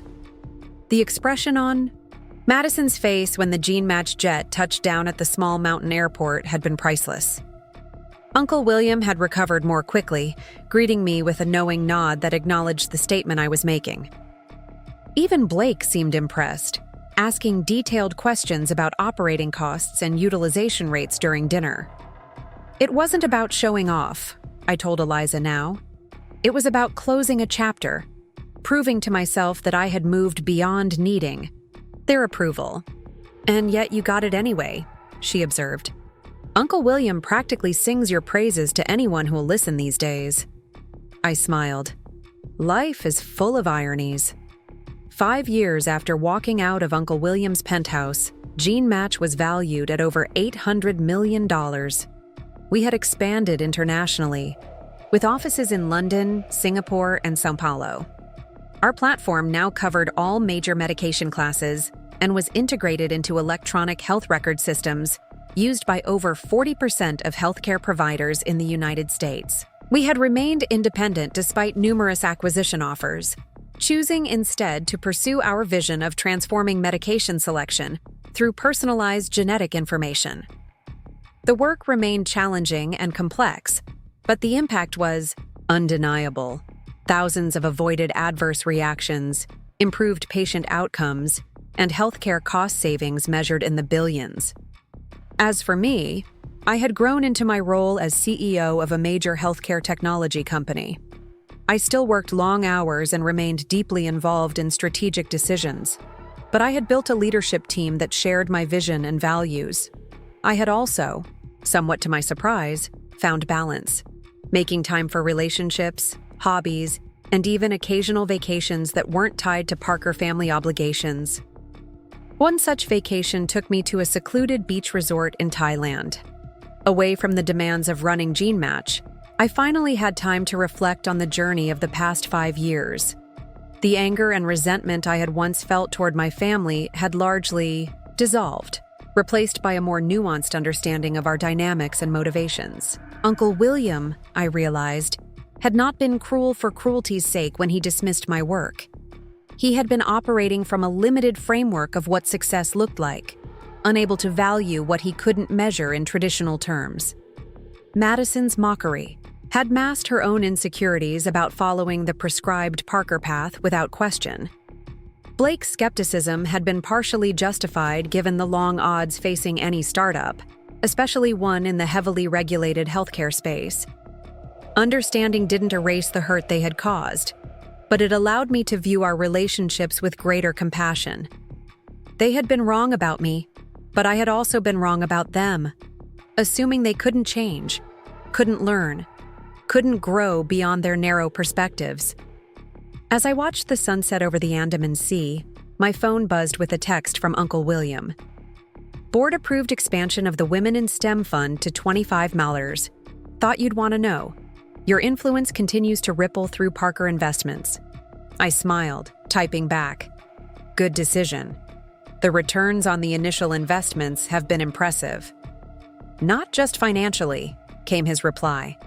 The technologies these women are developing will change lives.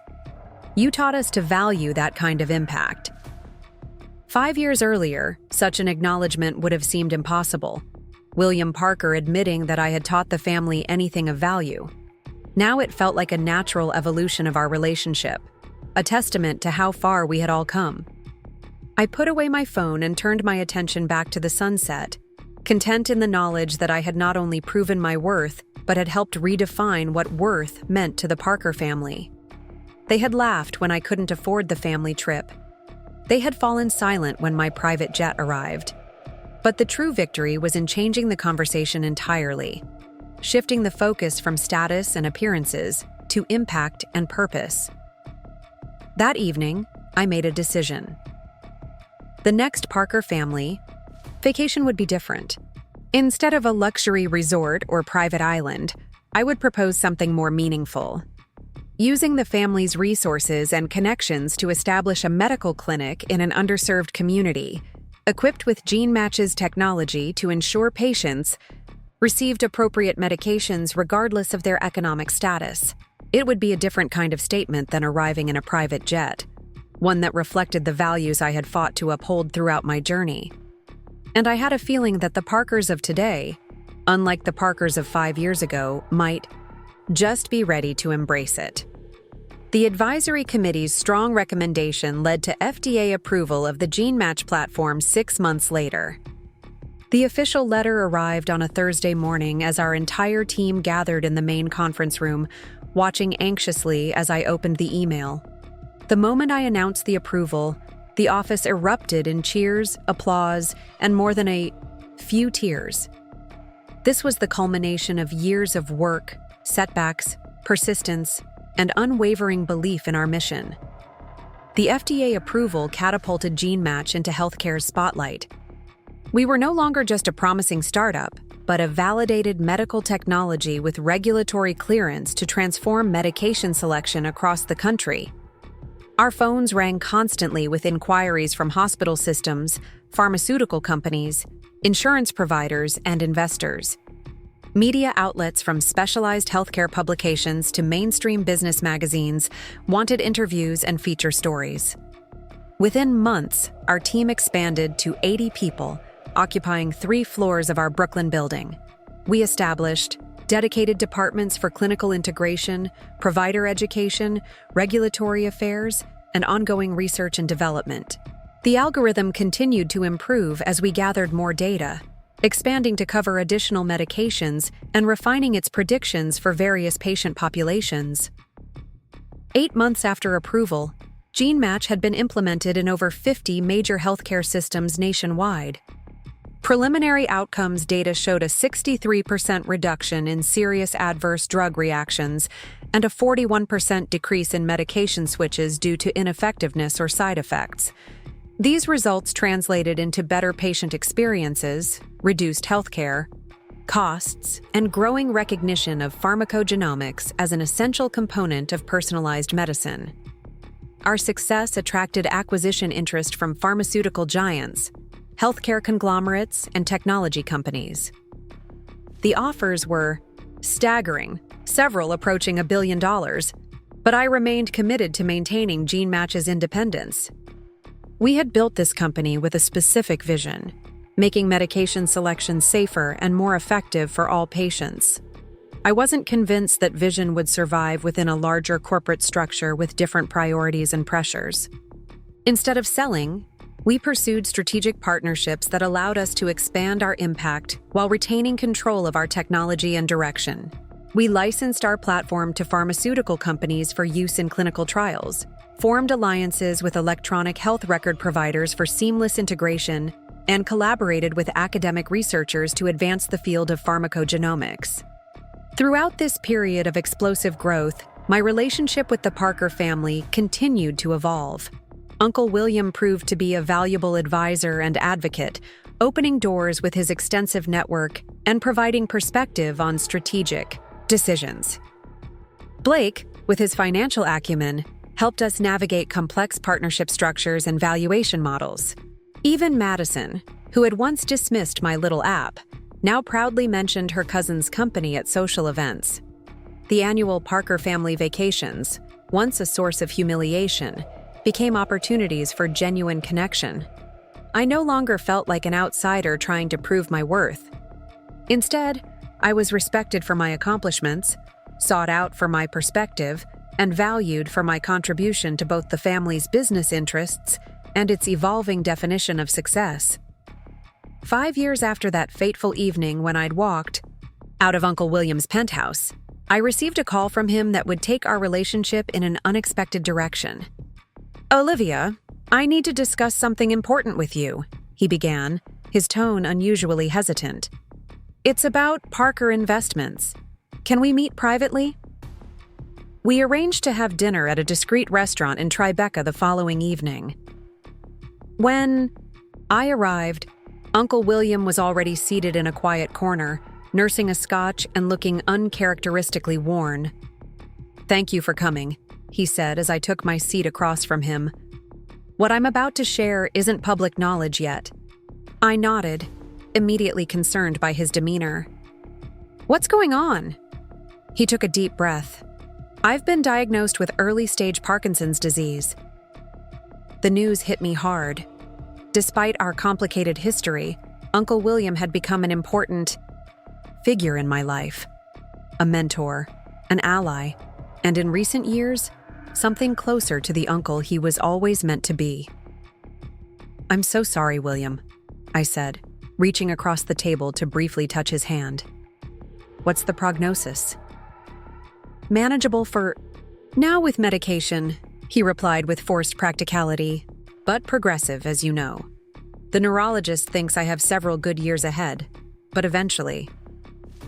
He trailed off, then gathered himself. "This isn't just a personal matter. It has implications for Parker Investments." I understood immediately.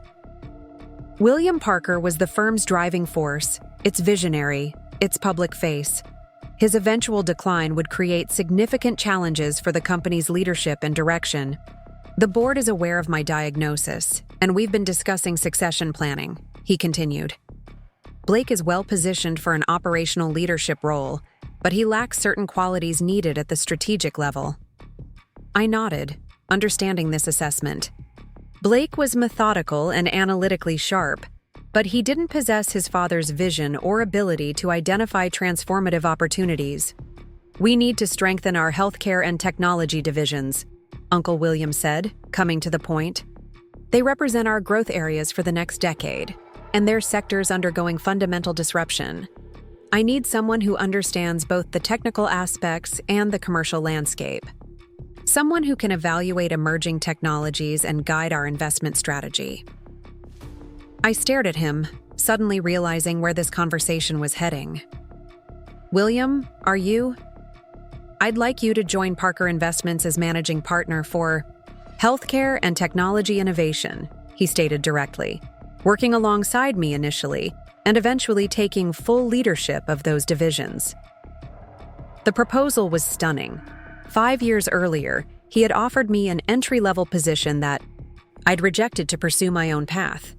Now he was inviting me to join at the highest level, to help shape the future of the family firm that had once dismissed my ambitions. "What about Gene Match?" I asked, my mind racing. "I can't abandon the company." "I'm not suggesting you step away entirely," he clarified. "You've built an exceptional executive team. With some restructuring, you could transition to executive chairperson while your COO takes on day-to-day leadership. Your role at Parker would be part-time initially, perhaps 3 days a week, allowing you to maintain strategic oversight of Gene Match." It was a thoughtful proposal, addressing my primary concern. Still, the idea of joining Parker Investments, of becoming part of the institutional structure I had once rejected, felt complicated. "Why me?" I asked directly. "There must be dozens of experienced healthcare investment executives you could recruit." Uncle William smiled slightly. "Because you've proven you can identify transformative technologies before they're obvious to everyone else. Because you understand how to validate technical claims beyond superficial due diligence. Because you've built something meaningful from nothing." He paused, then added more personally, "And because I trust your judgment, Olivia, more than most." Coming from William Parker, this was extraordinary praise. 5 years ago, he had questioned everything about my judgment and abilities. Now he was entrusting me with a significant portion of the family legacy. "I need time to think about this," I told him. "It's not a decision I can make tonight." "Of course," he agreed. "Take a week. Talk to your team at Gene Match, consider the implications. But Olivia," he added as our main courses arrived, "I want you to know that this isn't charity or family obligation. This is a business decision based on your demonstrated capabilities. The fact that you're my niece is incidental to the proposition." His words echoed what he had said when offering to invest in Gene Match's Series B round, a professional recognition of my value separate from family connection. It meant everything that he understood this distinction was important to me. That night, I barely slept, my mind cycling through the implications of Uncle William's offer. Joining Parker Investments would give me influence over billions in capital. Allocation, the ability to support innovative healthcare technologies beyond Gene Match, and a platform to shape industry direction. It would also mean embracing the family legacy I had once fled, becoming part of the institution I had defined myself against. Over the next few days, I had difficult conversations with James and my executive team at GeneMatch. They were initially concerned about my potential departure, but grew supportive when I explained the limited time commitment and ongoing strategic involvement I would maintain. James, as Chief Technology Officer, would continue leading our technical development, while our COO, Dr. Sarah Chen, Diana's younger sister who had joined us 2 years earlier, was well positioned to step into the CEO role. At the end of the week, I called Uncle William to accept his offer, with specific conditions regarding my ongoing role at GeneMatch and autonomy within the healthcare and technology investment divisions. We spent the next month working out the details of my position, responsibilities, compensation, and transition timeline. The announcement of my appointment generated significant industry attention. Business publications wrote feature stories, contrasting my earlier rejection of Parker Investments with my return as a managing partner. Healthcare and technology investors analyzed what my leadership might mean for Parker's investment strategy in those sectors. Family and friends sent congratulatory messages, many expressing surprise at this turn of events.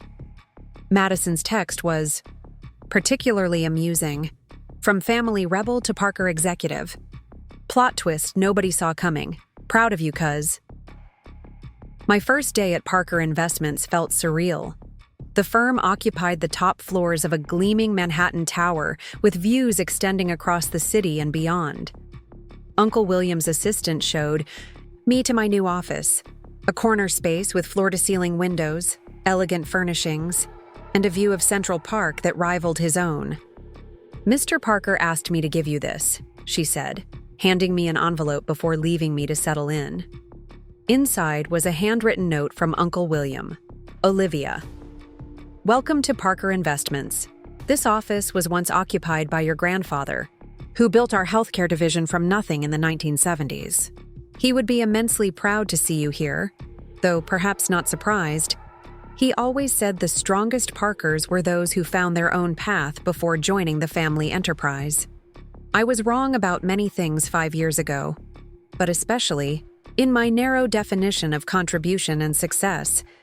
You have taught our family that true impact comes not from following established patterns, but from having the courage to create new ones. I look forward to building this next chapter together. William." The note brought unexpected emotion. My grandfather had died when I was young, and I had few memories of him. Learning that he might have understood or even approved of my unconventional journey provided a sense of connection to my Parker heritage that I hadn't felt before. The transition into my new role wasn't seamless. Parker Investments had established processes, hierarchies, and investment philosophies that sometimes clashed with my more innovative approach. Some senior partners were skeptical of my appointment, viewing it as nepotism despite my track record with GeneMatch. Others resented taking direction from someone they considered an outsider who hadn't paid her dues within the firm.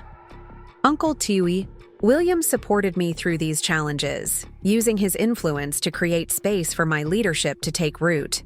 Together, we began reshaping Parker's approach to healthcare and technology investments, moving beyond traditional pharmaceutical and medical device companies to explore digital health, artificial intelligence applications, precision medicine, and health data infrastructure. One of my first major initiatives was establishing the Parker Healthcare Innovation Fund, a $250 million vehicle focused on early-stage companies developing technologies to improve healthcare access, affordability, and outcomes. Unlike traditional venture funds, we implemented a patient capital approach with longer investment horizons and impact metrics beyond financial returns. The fund's first investments included a telehealth platform serving rural communities, an artificial intelligence system for early detection of sepsis in hospital settings, and a digital therapeutics company developing evidence-based treatments for anxiety and depression. Each represented the kind of transformative potential I sought, technologies that could meaningfully improve healthcare delivery and patient outcomes while establishing sustainable business models. Working alongside, Uncle William proved more rewarding than I had anticipated. As his health allowed, we visited healthcare innovation hubs across the country and internationally, meeting with entrepreneurs, researchers, and healthcare leaders to understand emerging trends and needs. His decades of business experience complemented my technical knowledge and entrepreneurial perspective, creating a powerful partnership that enhanced Parker Investments' reputation for visionary healthcare investments. During this period, GeneMatch continued to thrive under Sarah's leadership, with my ongoing strategic guidance. We expanded internationally, launched new product features, and deepened our research collaborations.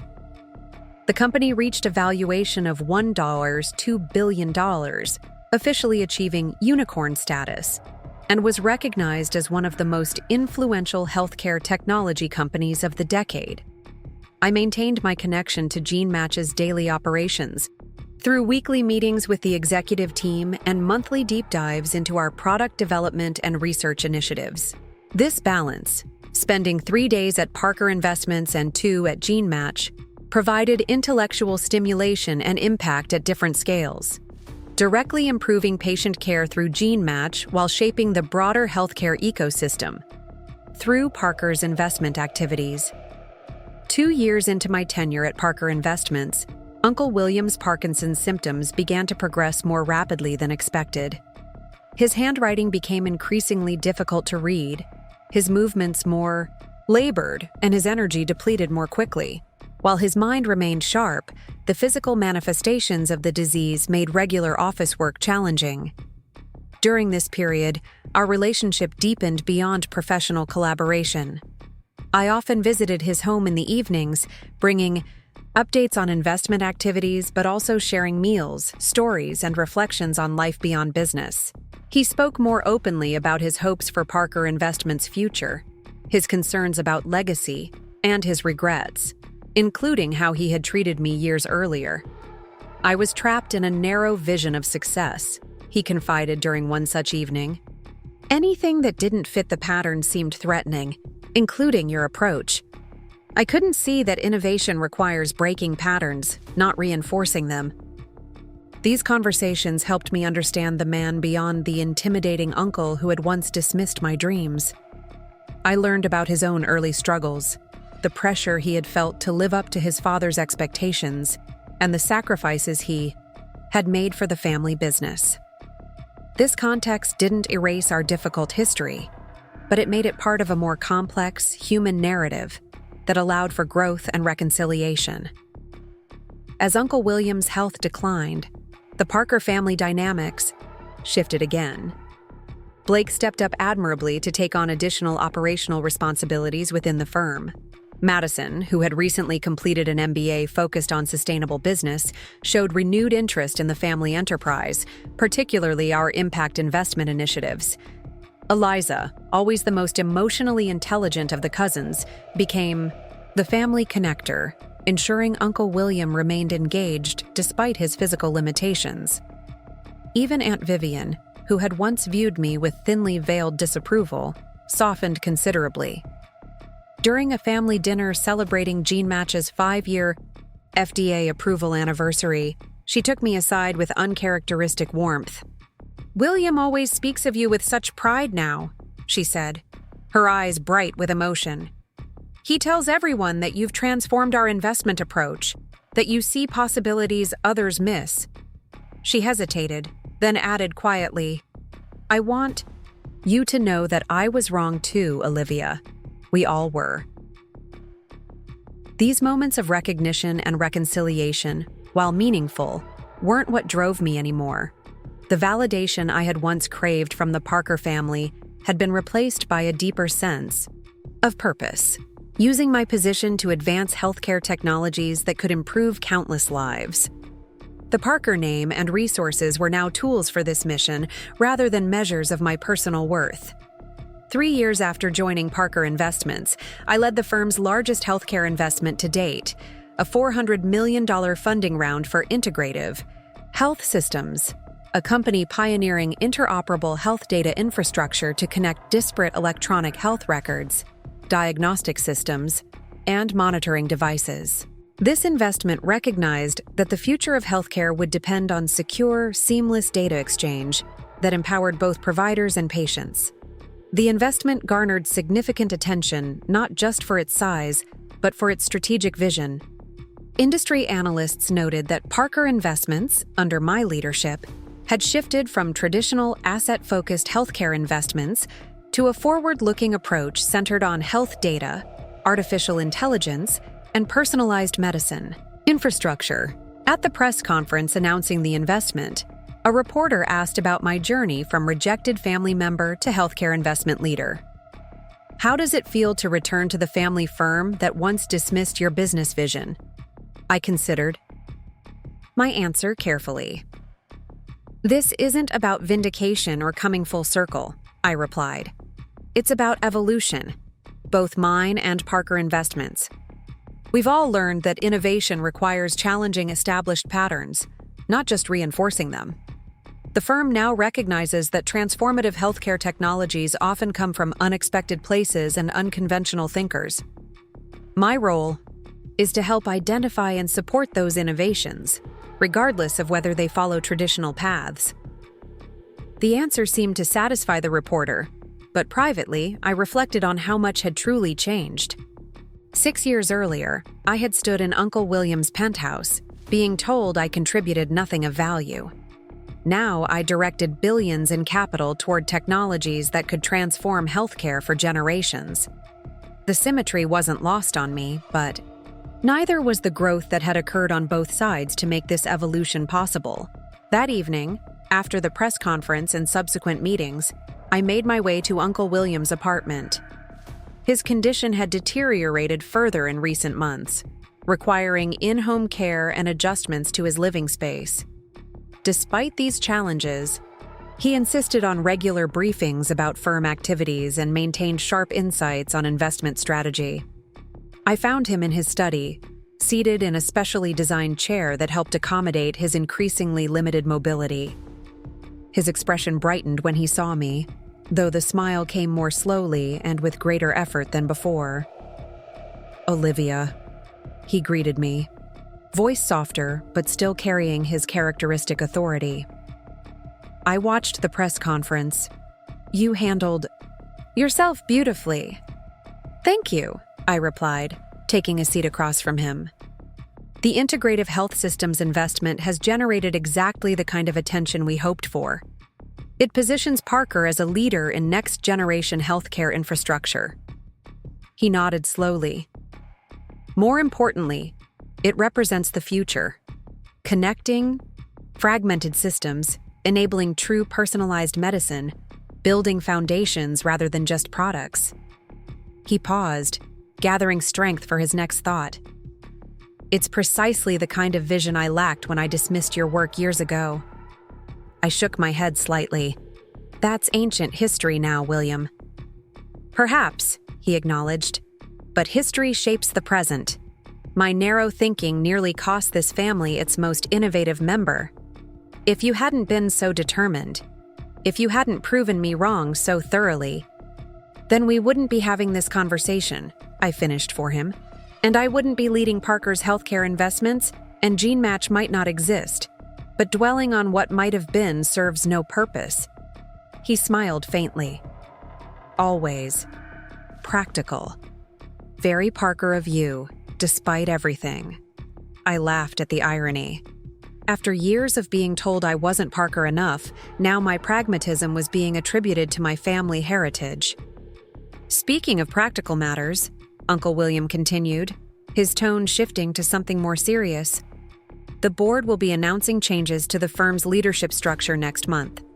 Blake will become Chief Operating Officer, and you," he paused, gauging my reaction, "will be named President of Parker Investments, with oversight of all investment divisions." The news was stunning. President of Parker Investments was traditionally the stepping stone to eventually becoming CEO, a position that had always been held by direct Parker descendants, typically the oldest son of each generation. "William, I'm not sure. The board and family are ready for that kind of change," I said carefully. Blake has been working toward leadership his entire career. Blake supports this decision, he replied firmly. He recognizes that his strengths lie in operations and execution, not vision and strategy. The firm needs both, working in partnership. He shifted slightly in his chair, leaning forward despite the effort it required. Olivia, Parker Investments is facing a rapidly changing financial landscape. Traditional models are being disrupted. New technologies are transforming how capital flows and how value is created. We need leadership that understands transformation, because they've lived it, not just observed it from a comfortable distance. The conviction in his voice was unmistakable. This wasn't sentimentality or familial reconciliation. It was a clear-eyed business assessment from a man who had built his reputation on identifying strategic advantages. The firm's future depends on embracing innovation while maintaining the stability and trust we've built over generations, he continued. You and Blake together represent that balance. You bringing vision and transformation experience. He providing operational excellence and institutional knowledge. I considered his words carefully. The presidency of Parker Investments would mean stepping back further from GeneMatch, which had been my creation and passion for years. It would mean fully embracing the Parker legacy after spending so long defining myself in opposition to it. Yet it would also provide an unprecedented platform to shape investment flows toward technologies and companies that could transform healthcare and beyond. I appreciate your confidence, I told him, and I understand the strategic thinking behind this decision. But I need to consider what it means for GeneMatch and for my own path. He nodded, respecting my need for reflection. Of course. But Olivia, he added, his gaze direct despite his physical fragility, don't make the mistake I once made, rejecting a path because it doesn't align with your preconceived notions. Sometimes the most meaningful impact comes from places we least expect. His words stayed with me as I left his apartment and walked through the crisp autumn evening. 6 years ago, I had rejected the Parker path because it represented conformity and limitation. Now I was considering embracing it because it offered the opposite, an opportunity to drive transformation at scale. Over the following days, I had difficult conversations with GeneMatch's leadership about what my potential role as president of Parker Investments would mean for the company. After much discussion, we developed a transition plan that would elevate Sarah to permanent CEO while I retained my position as executive chairperson with involvement in major strategic decisions. James, who had been with me from the beginning, offered perspective that helped clarify my thinking. GeneMatch was never just about building a successful company, Olivia. It was about changing how medications are prescribed, about preventing adverse reactions, about personalized treatment. From Parker's platform, you can drive that mission across dozens of companies and technologies, not just one. A week after, Uncle William had shared the board's intention.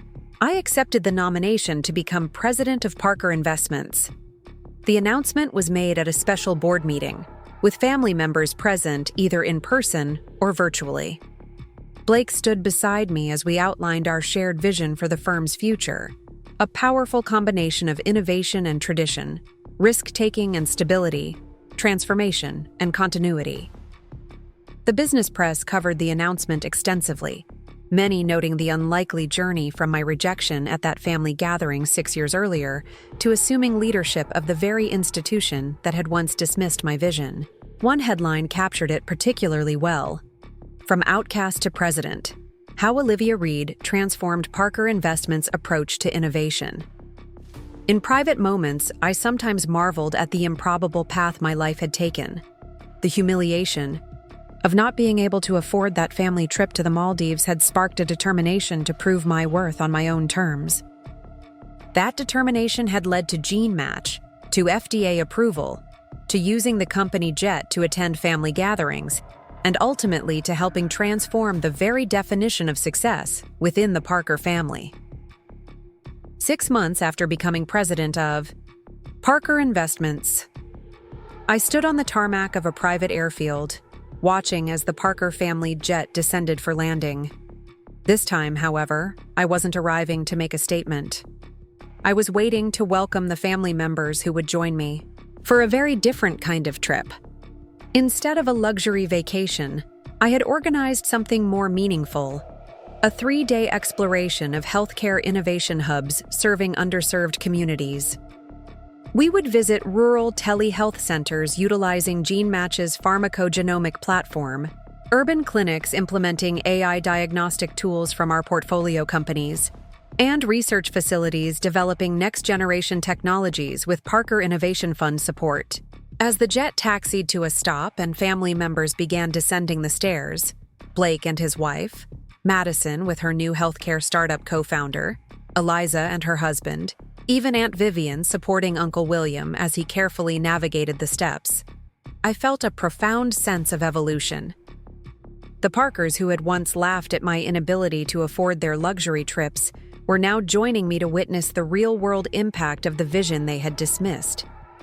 Uncle William reached me last, moving slowly but determinedly with his walking aid.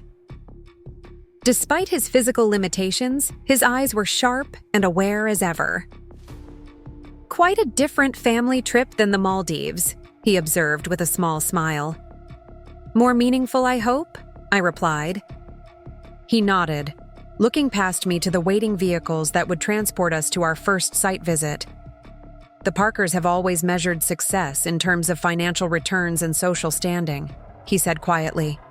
"You've taught us to measure it in lives improved and systems transformed. That may be your most significant contribution to this family, Olivia." As we prepared to depart, I reflected on the journey that had brought us to this moment. They had laughed when I couldn't afford the family trip, then gone silent when my private jet arrived. But the true victory wasn't in proving them wrong or achieving material success. It was in transforming the conversation entirely, shifting the Parker legacy from wealth accumulation to meaningful impact, from status to purpose. And that transformation, I realized as we set off together, was worth more than any private jet could ever represent. Up next, you've got 2 more standout stories right on your screen. If this one hit the mark, you won't want to pass these up. Just click and check them out.